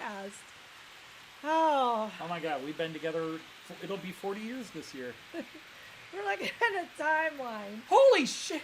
We've been together for 40 years. That's a long time. That's a lifetime. Well, it's not a lifetime. Somebody's it is. So Even our relationship is now old. see, we know our relationship's walking Our around with- relationship walking turns around with 40. a cane. Our relationship has turned 40 this year. Oh, snap. But 40's Is the that new worse 60. than the kids? Yeah. 40's the new. Oh man, who knows? Where the heck are you gonna put it? I think you need to slow down myself. You're gonna drive Sephora. Yeah, you don't want to see my upcoming bill. Did you just order something else? No, I didn't order anything. I've reserved. Oh man. And then there's the ones I want, but I know I can't We've afford. been together since The you new left school, Roku, yeah. the new Roku ICE 1, because I would like a new ICE 1. I've got the ICE 1 there, my Frankenstein over there that Herb gave me that runs okay. Yeah. But I'd like a new one that's all cool digital out. Yeah, of course. The Roku one, when you buy all the pieces, it's like $1,100. I don't know, Jean. I just think that's really good resale for the house. And you know, stuff changes, and we use the refrigerator all the time. And it's another place where Anthony can put stuff down while he's working. I don't have a whistle. One of my trains does. Somewhere one of my whistles, one of my trains has a whistle. Is there one available real quick? Oh, fine. I have a timeout here. Hang on. Let me see if I can get a timeout whistle. Whoop, wrong button. Sorry, kids. He stopped it again. Might as well put that other car on. Timeout! Okay, I found one. You think it would help the value of the house if we sell it? I have suggested many times selling this house and buying a different one, and you keep saying, no, we're going to keep this house forever. We made this house the way we want it, but we're going to some point die, you know? Somebody's going to get it. And they'll still have a bar, they just won't have a corner bar. There'd still be the bar on that side, plus the shelving in the back, and it's still a wet bar. I tell you, we bought this house. My father, who was, in a nearest retirement age when we bought it, and he just thought our house was fantastic. Says you can live here forever. Once the kids move out, you can you can move down to the first floor. And it's just, he just approved my of it dad, completely. the only true compliment my father ever gave me, when he came and looked at the house after we talked about we were going to buy it, you better let me look at it, son. And I was like, Joyce's dad looked at it, you better let me look at it, son. And he walked up and he said, smart choice, you picked brick. I was like, yeah, Dad, I did listen to you through all the screaming and yelling. I did listen to you, Dad. I should have bought a brick house. I should have bought a brick house. Brick is the best house. I should have bought a brick house. Yes, Dad, I listened to that all the years of my life. So when I picked a house and it was brick, and yeah, my dad came in and said, brick house, smart choice.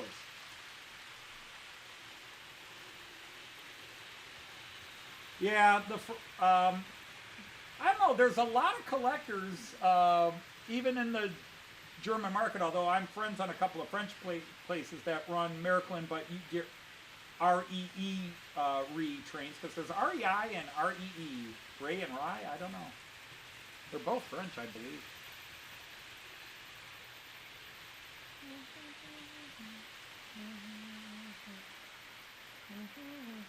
Well, I figure, none of my kids, I don't know, I doubt my kids will keep my trains. So when Joyce and I go or can no longer run trains down here, I assume the table will go and you'll just have this big open space that would sell the house. It's what sold the house to us. Yeah, we liked it. It's really is a small house by American standards. It's a small house. It is a very small bungalow, 2-bedroom, 1 bath, 1 floor house. But the previous owners converted the attic into a master bedroom, and when Joyce and I saw the bedroom, we were like, space! Yeah. And the bedroom is the same width as this because it expands the house, but it's narrower. Right. Well, it's got the roof to contend with. It's got the roof to contend with. So, And then it had this big basement. right. So the living room was relatively small. It was an eat-in kitchen, which by the time we had our 3rd child was too small, and we had to build an addition on the house. Yeah, we expanded it. We had to get an addition put on the house.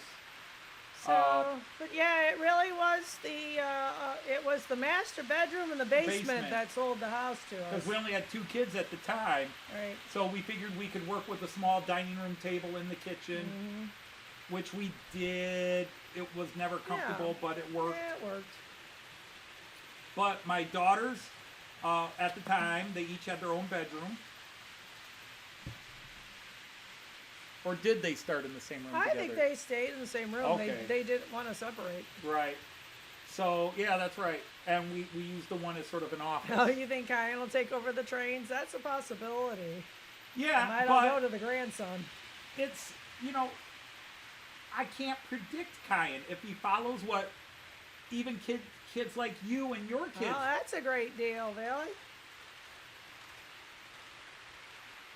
Nice. But most of you, think about it.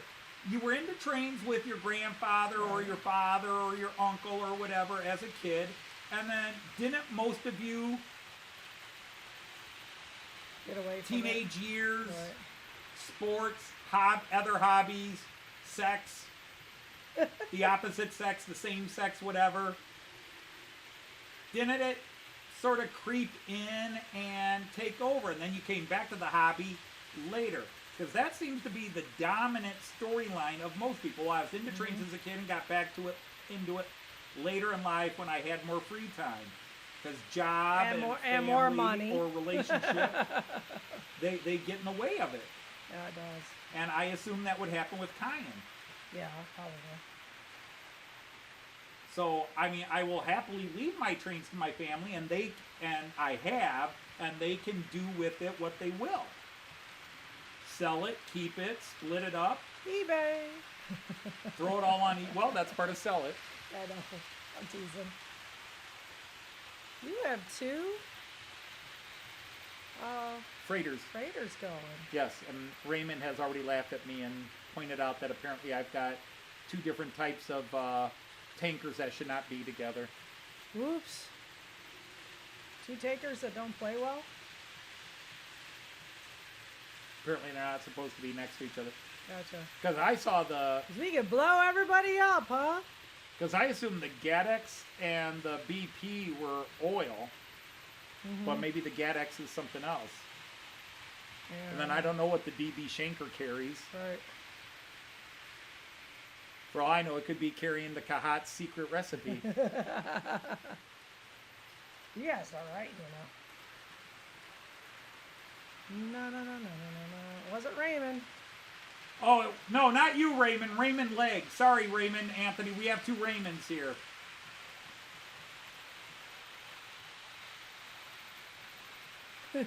And a million Andys or Andrews. A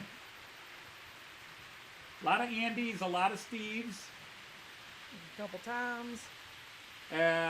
We don't get as many Johns in here. We don't have as many Johns, so people will have to wait in line. Oh, no worries. No worries. Oh, they can run together. Okay. Oh, okay. I'm sorry, Raymond. My apologies to you, Raymond, sir. Raymond. The way you typed that in made me sound like I had... The way you typed it in or the way I read it made it sound like you were saying I had things that should not be running with each other. Hi, Railroad Dog. Hey, hello, Possum Bio. How are you? And George. That's George. That's George. Okay. George. Oh, when you were 21. Oh, so you started as a teenager. Oh, you were into cars as a teenager. At 21. And then- Well, and that's the thing. As an American, cars okay. take over. I mean, I was never into trains. My dad bought me one train set. I didn't play with it. He never tried to push it. In fact, he wouldn't let me good, touch the one Worthington. train set that was probably worth a fortune that he kept in a pristine box in an attic in all the houses we lived in, but never got it out, not even at Christmas time. But it was an old Lionel, and I mean, like, Yeah, you should have saved it. yeah, I would have loved to have been. Maybe my father and I should have had a special relationship so I could have inherited that. Right, Because that was a very pristine train set my dad had. right. It was 3-rail. I don't even know if it was specifically Lionel. It was clearly high quality. And I was not allowed to go near it. Yeah. Oh, sorry, Sean. I assume she accepted your trains. Wasn't it Johnny on the spot?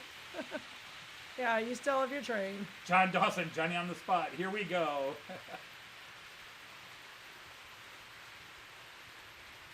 Yeah, and it's Yeah, about tough. 40, I mean, yeah. that So I is- think that's kind of typical. Oh, I don't think tough a is child, losing a child or losing a spouse, the two most horrible things a person Yeah, emotionally can go can through. deal with, yep.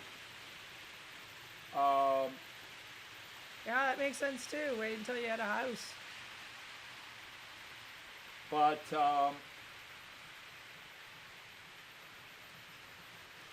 no, we didn't have too many presets.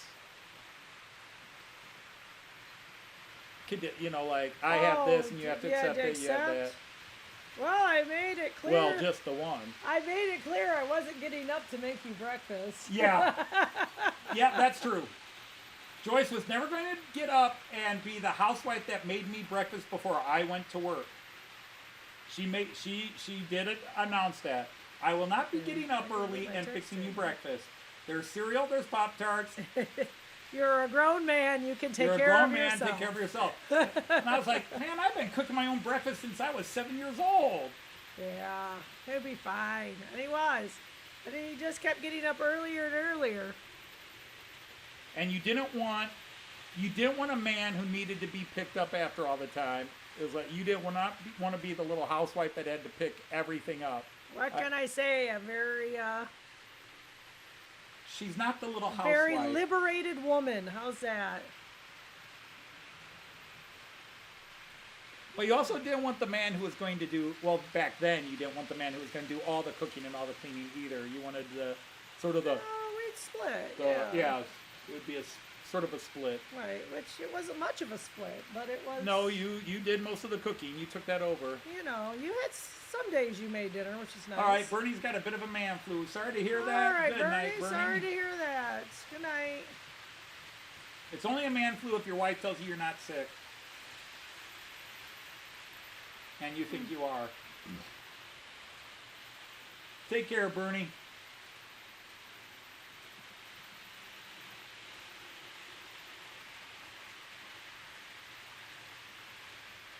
No, we were progressive.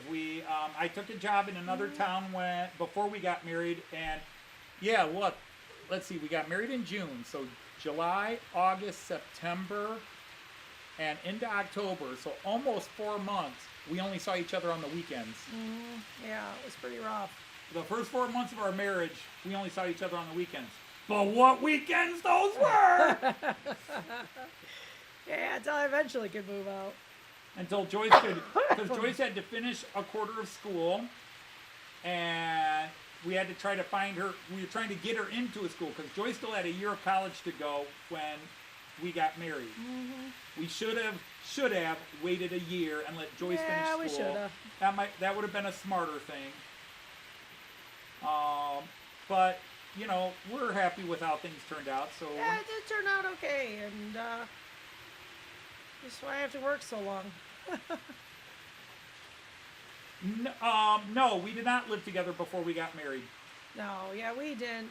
Not at that time. Yeah, my parents would not have put up with that at all. How do you say this nicely without offending people? Very Catholic family. Very Yeah, traditional Right, Catholic very family. traditional. No, that Oh, would not. no. That would not have flied. Now, honestly, we spent almost every minute We free could, time. yeah. When we could, we were together as much as we possibly could. But no, it was all. It's all what Actually, it I is. spent once we met, and her parents accepted me. I spent almost all my free time at her house. It's true because we didn't go to his too I often. did. I went to her house to do homework because A, you had a typewriter, and B, you didn't have my parents and sisters Right. in your house. That's right. You got the Gone from Australia? It's a train, I assume. I don't know it. The Gone, yes, the Gone, because he I was should talking about know that when he was Artie. here.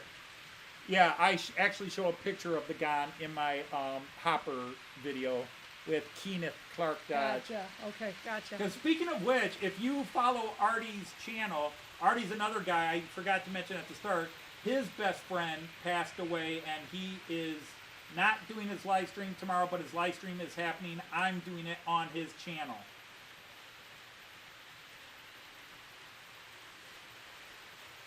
Yeah. Yeah, but Jean-Ricard, that is not unnatural in Europe where couples get together Yeah, and decided they better try it out first. I know couples that have been together 30, 35 years and never married.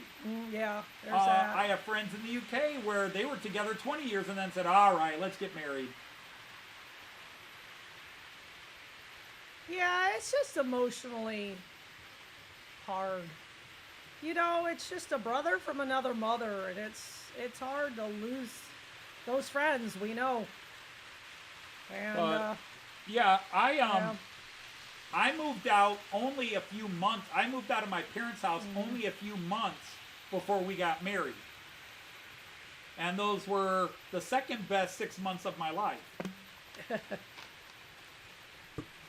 Because You I lived enjoyed his away. freedom. I lived away from my parents for a year while I was at college, and then I moved back in with my parents because I wound up having to pay to go to college because I forfeited all my scholarships when I kept transferring. And Really? Well, I don't think we're changing anything, so we got Well- what we got. yeah, it's too late for that.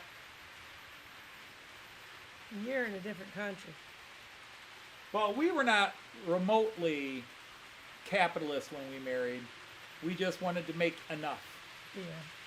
And sometimes enough wasn't enough, but True. we got through those times We had and some lean years. we've done better. You know, we always say it, and you've heard me say it on this live stream. We are fully aware we live better than about 85 to 95% of the people on the earth, Joyce and I. The house, the food, what we've been able to give our kids, what we've been able to give ourselves, most of the world would trade places with us. Yeah, we're not. And I'm not talking the emotional friendship compatibility bit. I'm just talking to be able to feed my kids without ever, well, okay, there's a little time where we were worried about losing the home. But without ever the kids having to go without school supplies, new clothes when they needed them. Always had nice Christmases.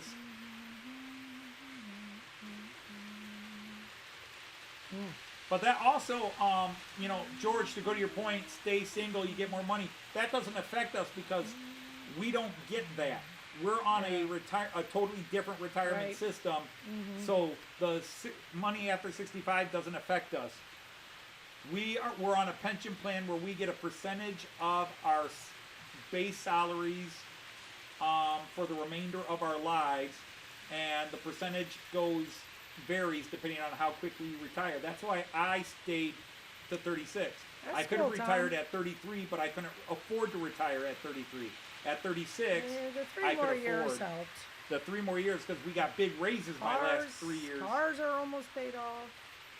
I know we'll replace them, but You saw an O-gauge layout, saw the O-gauge layout in Middlefield, Ohio. Okay. I'm still mad I wanted to go to that Columbus show. I'm sorry. And there's one in Mansfield in a couple of weeks. It might work better. Well, we'll see. It won't be as big as the Columbus one, but Yeah, I don't know. Don't know. because Toledo is March, Mhm. and you're keeping that date remembered. I think we already sorted it with your family. So no hair Yeah, with the appointments or anything family. else. Although I that's a don't know. Sunday, so you don't do hair. Because I don't the do Toledo much of show is Sunday only. Yeah. I really don't want to get up. And we're live streaming from it. She wasn't happy she was told we are live streaming. I'm not. You did just fine walking around with your phone. Yeah, again, Whitewall, that doesn't, Yeah. George, it that just doesn't isn't- apply to us, period. It's just not something we're It- going to consider if it helps somebody 'Cause, else. I mean, but- it's, in the UK that might be true, and even in the US, I think on Medicare, Medicaid, it's better to be single. Because I know people that got divorced when they retired, not because the love had gone out of their marriage, but because they were going on Medicaid, Medicare, and they got more money not living together or not being married. Right. Hey, Andrew, take care. All right, Andrew, nice to have you here, man. Yeah. Really glad to see you. Hope you're okay. Hope things are doing well. Because I didn't even talk about the catalogs. I did talk about that. 249 is the one that's sort of like the one I've already reserved that one, although a release date is not set. I really am looking at the Railjet, the Roco Railjet again, just to replace the one car that's all messed up. But that's going to be $400. Yeah, that's a good reason, George. Want your heart to keep beating. Oh, well, sorry to hear that. Yeah, unless you can find a way to wheel through them. When I got into, now I have two phases. For about 25 years, I went to toy shows, and in Toledo, and it was a big one, was 3 times a year. It was the Toledo Toy and Model Train Show. But I was in the toy area. I didn't pay attention to the model trains. I wanted nothing to do with the model trains. I did toys. I bought them, I fixed them, I traded them, I sold them. And then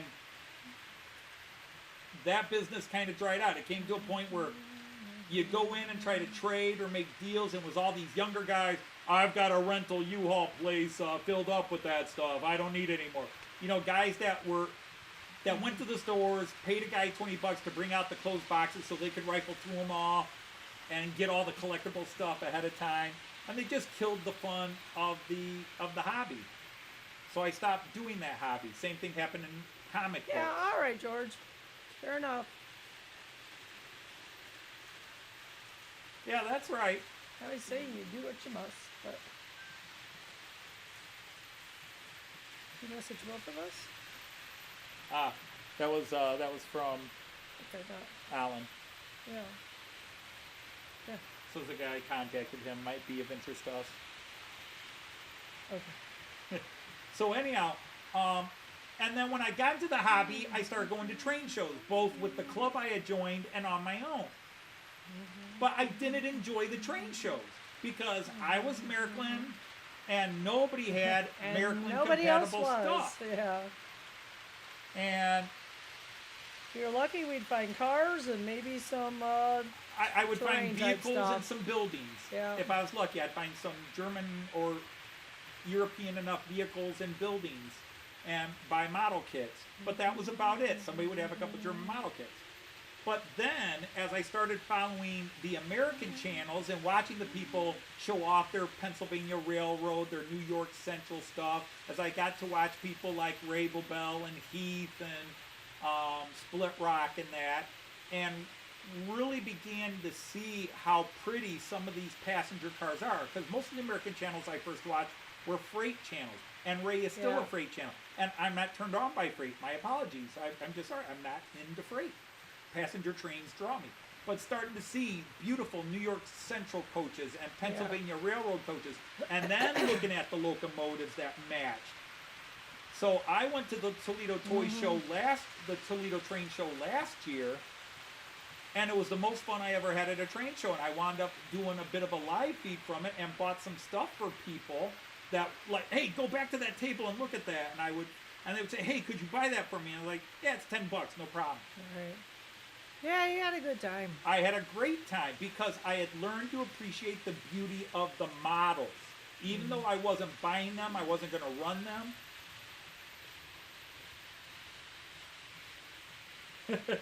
Okay, Alan. No problems. No worries. Thank you. We that's what really changed my attitude. So I went to that not expecting a whole lot, but just wanted to go for the fun of it and thought I would live stream once I got there. But now because we have unlimited data, I'm not worried about live streaming, so I'm gonna live stream. Yep. But I'm enthusiastic because I've got people who follow me who like what I'm showing at, like, oh, go look at that. Oh, let me see that. And they enjoy that vicarious, like when Pauline and Rick at Well Chuff go to a train show. I love it because it takes me back to all the toy shows I went to, and I loved going to toy shows. But now I can go to train shows and have that Right. same window shopping. I'm not going to buy that. I'm not going to buy that. But boy, isn't that pretty? Boy, isn't that pretty? And when we went to Berea, we met Dave and Rick and his wife Lisa. But we did the same thing. Even you were doing that because you picked out the one cars. Yeah. Yeah, you Well, looked we at those and said, these are Yeah, nice. but it was German. It was German Yeah, stuff. we But found a German. I would have Kind of walked German past stuff. it. I would have walked past those cars, and Joy said, "Look at these. These are cool." And I said, "Yeah, but they're not my era." She said, "Yeah, but I was like, okay, yeah, sure." Yeah, you got some steamers. I got the steamers now.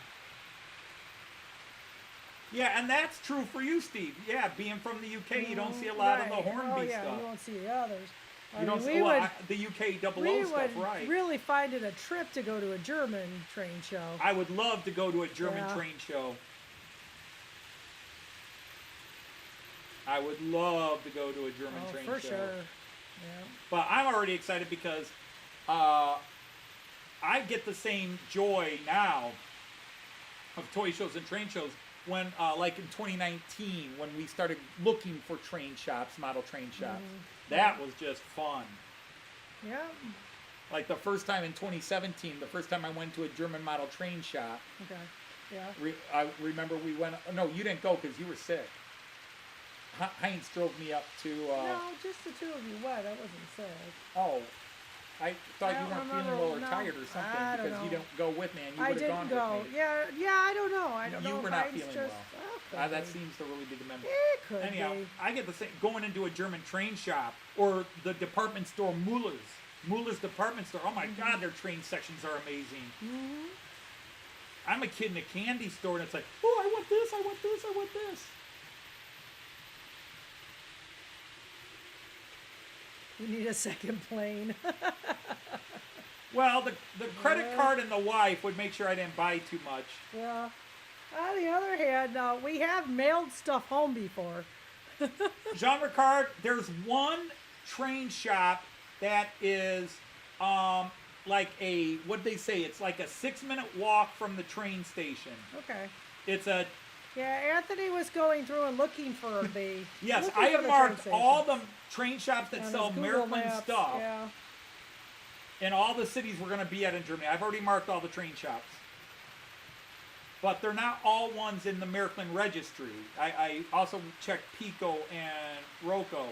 In fact, I couldn't find one in Bamberg, so I went on to my German sites and I said, does anybody know of a model train shop in Bamberg? And people came and said there isn't one. Ah, okay. There was not a train. They said this one closed and that was the last one. And I was like, a bigger German city, It is a 100,000 big people city. without a model train shop? That's weird. Yeah. Well, you'll be all right having one city without. You know quite a few. Okay. Well, obviously we want them to be fairly close to where we are. Raymond, I would agree with you with that, but I have seen them. I know Märklin has released Luxembourg cars. What is Luxembourg? CFL is the official title for Luxembourg Railways. I mean, it sounds like Canadian Freight Lines, but it's... I gotta cut that. So, yeah, we... but yeah, so there's one in Hamburg because I try to get it where it's close to a place we're going to be. If it's like 5 miles away from where we're going to be, then I'm not going to bother going to it. I try to find train shops that are close to either the old heart of the town or near the train station or a main. Oh, that stinks. CFL is Luxembourg. Yes, I was right. Okay, cool. Oh, the one closest to you, that sucks. Yeah. Yeah, that is odd. There was a time where Toledo had 11 model train shops, not chain hobby stores. 11 Yeah, model just the train small shops. businesses, yeah. And if there's any Americans in here, and you go to eBay or online to a shop called Trains out of, I think it's Beaufort, Georgia, but he's in Georgia. Trains, Trainz, trains.com. He's also on eBay. He's from Toledo. He used to run one of the shops in Toledo. Oh, And he just moved. packed up and took all his stuff to Georgia. But he does a lot of foreign. Well, Sean, we've definitely done the subways. And we're not against taking a bus either. We've done that in many Yeah, places. we have so- no problem with bus and subway. If it's something close to Yeah, subway. if it's something good you think we should go out to, there's no reason why we can't. Yeah, but we do plan on spending hours at Miniature Wonderland, and we are in Hamburg for 2 full days. We arrive 2 full days, and then we leave the next morning. Yeah, we don't have a lot of time in Hamburg. We've So spent I a lot. left time for going We've up spent a lot of time in Hamburg, so. because we were debating on whether we wanted to go up to Kiel or even Flensburg or Lubeck. Because we've been to Lubeck, and Joyce likes news, so I thought maybe we'd go up to Kiel and maybe see the Kiel Canal Yeah, but if we have enough stuff to do in in Hamburg. Hamburg, that's okay too. Right, Yeah. Nothing we're firmly have to do. right. So yeah, Oh, we need to make our reservations at New Law, I think. true. We need to make reservations at Miniature Wonderland. And Sean is in? For sure? John is here. No, yeah, he's been on the dr- trip. He's in. Okay. He even made a joke on webpage about I'll see more of you soon. Gotcha. Okay. So I assume he's in. Okay, good. Yeah, we've seen the shop in Miwala. To be honest, the things I found more interesting there were the Fowler car kits. You know, more than any of the trains that they had there Oh, in Miwala. I mean that run on their system or just in the shop? In the shop. Oh yeah. Yeah. They had everyone. They had everything. It was super cool. They had. I think they had as much as a Fowler car shop would have. They had all the Fowler shop Well, kits. Sean, Anthony is not having any problem finding shops for Yes, I for marked. the trip. He's marking them on his Google Maps, I think. Yes, all the train shops. All the train shops are on my saved as on my Google Maps. He pins them. Well, we can make that one, and that one's not real far away. Because I'll tell you, we walk a lot. We also definitely use public transport. You know, we have ridden many a bus and a subway and a I got train. all my. and I got all my tickets on my phone. we've taken boats. You know, it's just We've got all the tickets, yeah. and then Google Maps. Look at all those pins. Those pins are local Toledo. That's just Oh. all the stuff. Gas station, restaurants. That's Gotcha. local. You gotta go I have to there. go to save. So places want to go. Travel plans, because that includes some in the UK. So, You get it full screen. yeah, I wanted to get the, well, All right, night, IFO. EPO. EPO, talk on it. Altona, right next to the station. Okay. Yeah, that's the one I found too. Yeah, I was trying to get this where it would just show the map. There we go. Right there. Those green flags, those are all the train shops.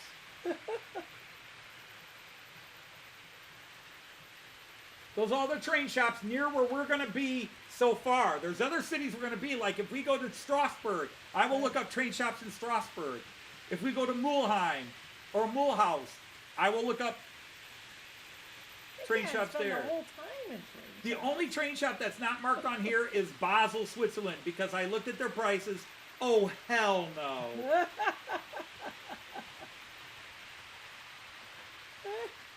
No, we're not going to Basel to buy trains. Oh my God, Switzerland, really? I know Switzerland's expensive, Seriously. but really, something I can buy from a German shop for 199 euros, they want 299 Swiss francs. And the Swiss francs is worth more than the euro. So it's actually about 307 euros. Something you can buy at any German shop for 199. Right. Switzerland, come on. Terrible deal. What's up with that, Switzerland? Right. You don't have to be that expensive. Oh, we gotta figure out dinner. You need a hog from Switzerland? Yeah, Haag is from Switzerland. Gotcha. HAG is a model maker I think from I knew Switzerland. that. Yeah, we're not buying it from Well, them. Lipa doesn't carry. Well, they still have Haag in stock, but they don't get new stock from Haag because Haag is just so They're just expensive. green dots, but when we go into them, you can see it, Jean. Jean, they're just Yeah. green dots. Jean. They're identified spots. It's important.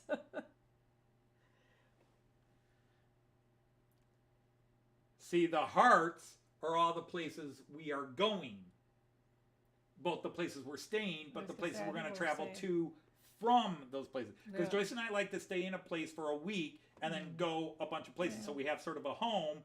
And then, and normally we try to do a week. In the UK, because there was so much we want to get done in the UK, we went to 4 were days. trying to go too far. And it felt so we bad, like cut it. Liverpool. Oh my God, we could have stayed a month in Liverpool. Yeah, it's about day 2 to Um, 3 Cardiff. where you really get comfortable, and then Yeah, it's time to Cardiff, we go. probably could have stayed many more days. We could have, yeah. London, we did just what I know it's sad to say that, but with London, we did what, a grand total of 3.5 days between Right. arriving and leaving. Maybe it's Yeah. 4.5, Right. but that included travel to Yeah. London and out of Right. London. And that was all we needed in London. No, we we didn't need a lot more. It's, Look, there's the Just all right. palace. Hello, peasants. yes. And Yeah. we moved on. Okay. But yes, Haag is high quality and high price. Yeah. Hog here is an old. Oh, a hag. Right. It's also a very expensive and high quality Swiss model train. Right. HAG. Yep. Just wait until I come for 4 weeks to Denmark. The only way I'm staying 4 weeks in Denmark is if I get arrested for 3.5.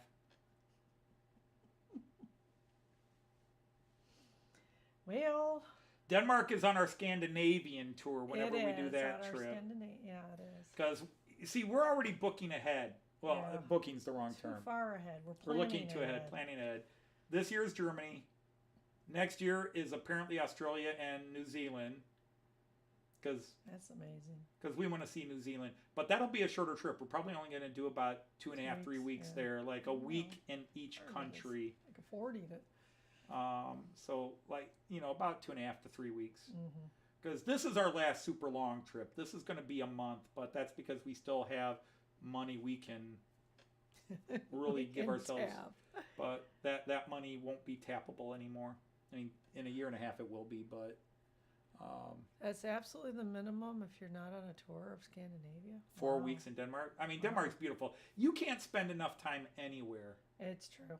Yeah. You I can't say, spend 4 weeks in we Copenhagen. get places we you get know. comfortable, and it's kind of hard But to leave. yeah, we Other would than do. there's a new adventure coming. But Scandinavia is hoping to do close to a week in Denmark, another week Norway, Sweden, or so, maybe a week and a half, and then a few days in Finland. So Denmark, Norway, Sweden, and Finland. Although Finland is not technically considered part of Scandinavia, to me it should be. Gotcha. But we definitely want to get Really? into Finland Don't for a speak the bit. language. Nobody can speak the language, not Right. even the Finnish. Yeah. And they're not friendly. We got that from that video you were watching. Yeah, I was watching a video on Yeah, the don't Finnish talk language. to 'em. It's not that they're not friendly; they just are very. Yes. They don't talk to strangers. Right.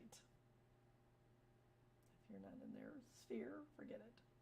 So how do I ask a question that someone will respond to? I'm sorry, Tom.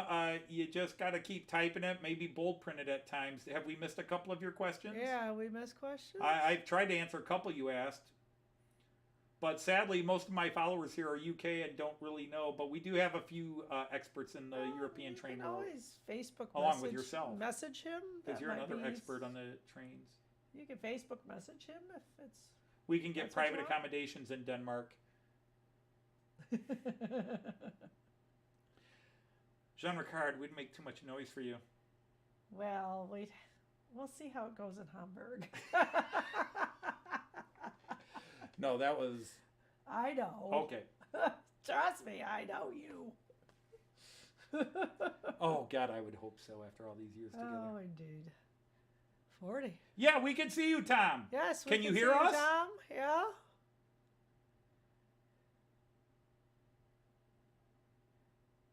That's your cue to leave. Okay, then. All right, bye, Rick. Thanks for coming. Oh, you weren't on live chat. Did you maybe Oh. fall behind? Huh. We've seen a few things you typed, Tom.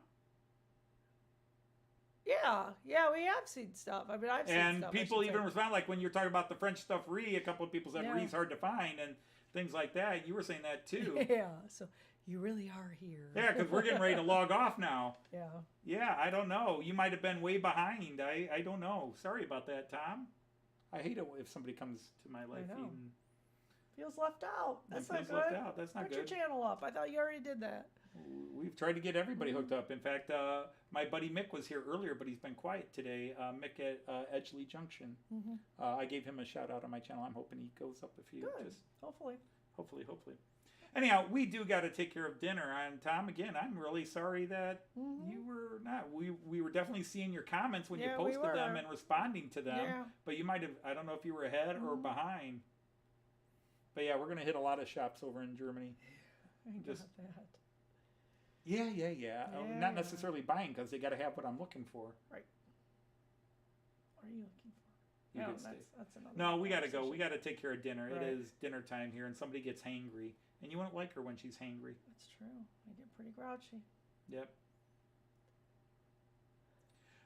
Yeah, I'll give it a test out, Ron. And then, like I said, Yeah, this you'll week, find. I think I'm gearing myself up to start tomorrow. The track is going to get a massive cleaning, Right. and I'm going to break out my wheel cleaner and just go through everything. Everything's going to be cleaned. I cleaned one area over there that I don't clean with the cleaners, the Yeah. parking area. I Yeah. just moved the car out and cleaned it because it was seeming a little sluggish. Ooh, look at that. Yeah, that Holy moly. was just Are those one your good- 2-foot area Good of things you track. picked up to clean it? Yeah, these are good things for Okay, it. gotcha. And then I'll just get It's like a some good, pillowcase. really cleaner. That was just Yeah, it's just wiping chamois. it. They're chamois, Right. but they're thick sand. All right. So anyhow, once again, people, Shaka Zan, Same time, Art. It's 8:00 Eastern Standard Time. Artie's is 8 o'clock Eastern U.S. time, which means it's 1 a.m. UK time, 2 a.m. Continental time. It's on Aus America is his name. Aus AU. It's basically AU USA. Aus America, Australia America, Aus America. Or if you're German, out of America. Or yeah. in German, it would mean out of America, from America, Right. Aus America. But it's Aus America, not America, Aus America. But Artie, the same usual crew shows up on Artie's channel, and we'll be doing that. So we'll be there. I will be hosting. It won't be Artie, so sadly it'll basically be almost a repeat of this, except I will be running it through Artie's live stream, so I will be able to bring people up Yeah. and on. Right. Pretty much anybody wants to, as long as it fits. Yeah, and And you got the usual people who come on. yeah, we'll have the usuals. That crazy Dane will probably show up, maybe if his alarm goes off. Yeah, if his alarm goes And off Randall and his will be volume there works, and Randall's all that. usually there. But yeah, we're Yeah. waffling on and on So, and on, yeah. and we need to take care of dinner again, which We means do. we're not going to eat till 7 o'clock unless we make something here. Yeah. Anyhow, we're going to say Auf Wiedersehen, Tschüss, and Bye. happy trains. Happy trains. Yeah, I know. You usually. All right, we'll do the usual. Auf Wiedersehen Choose. and happy trains. Take care, everybody. We will see you on the stream somewhere. Bye.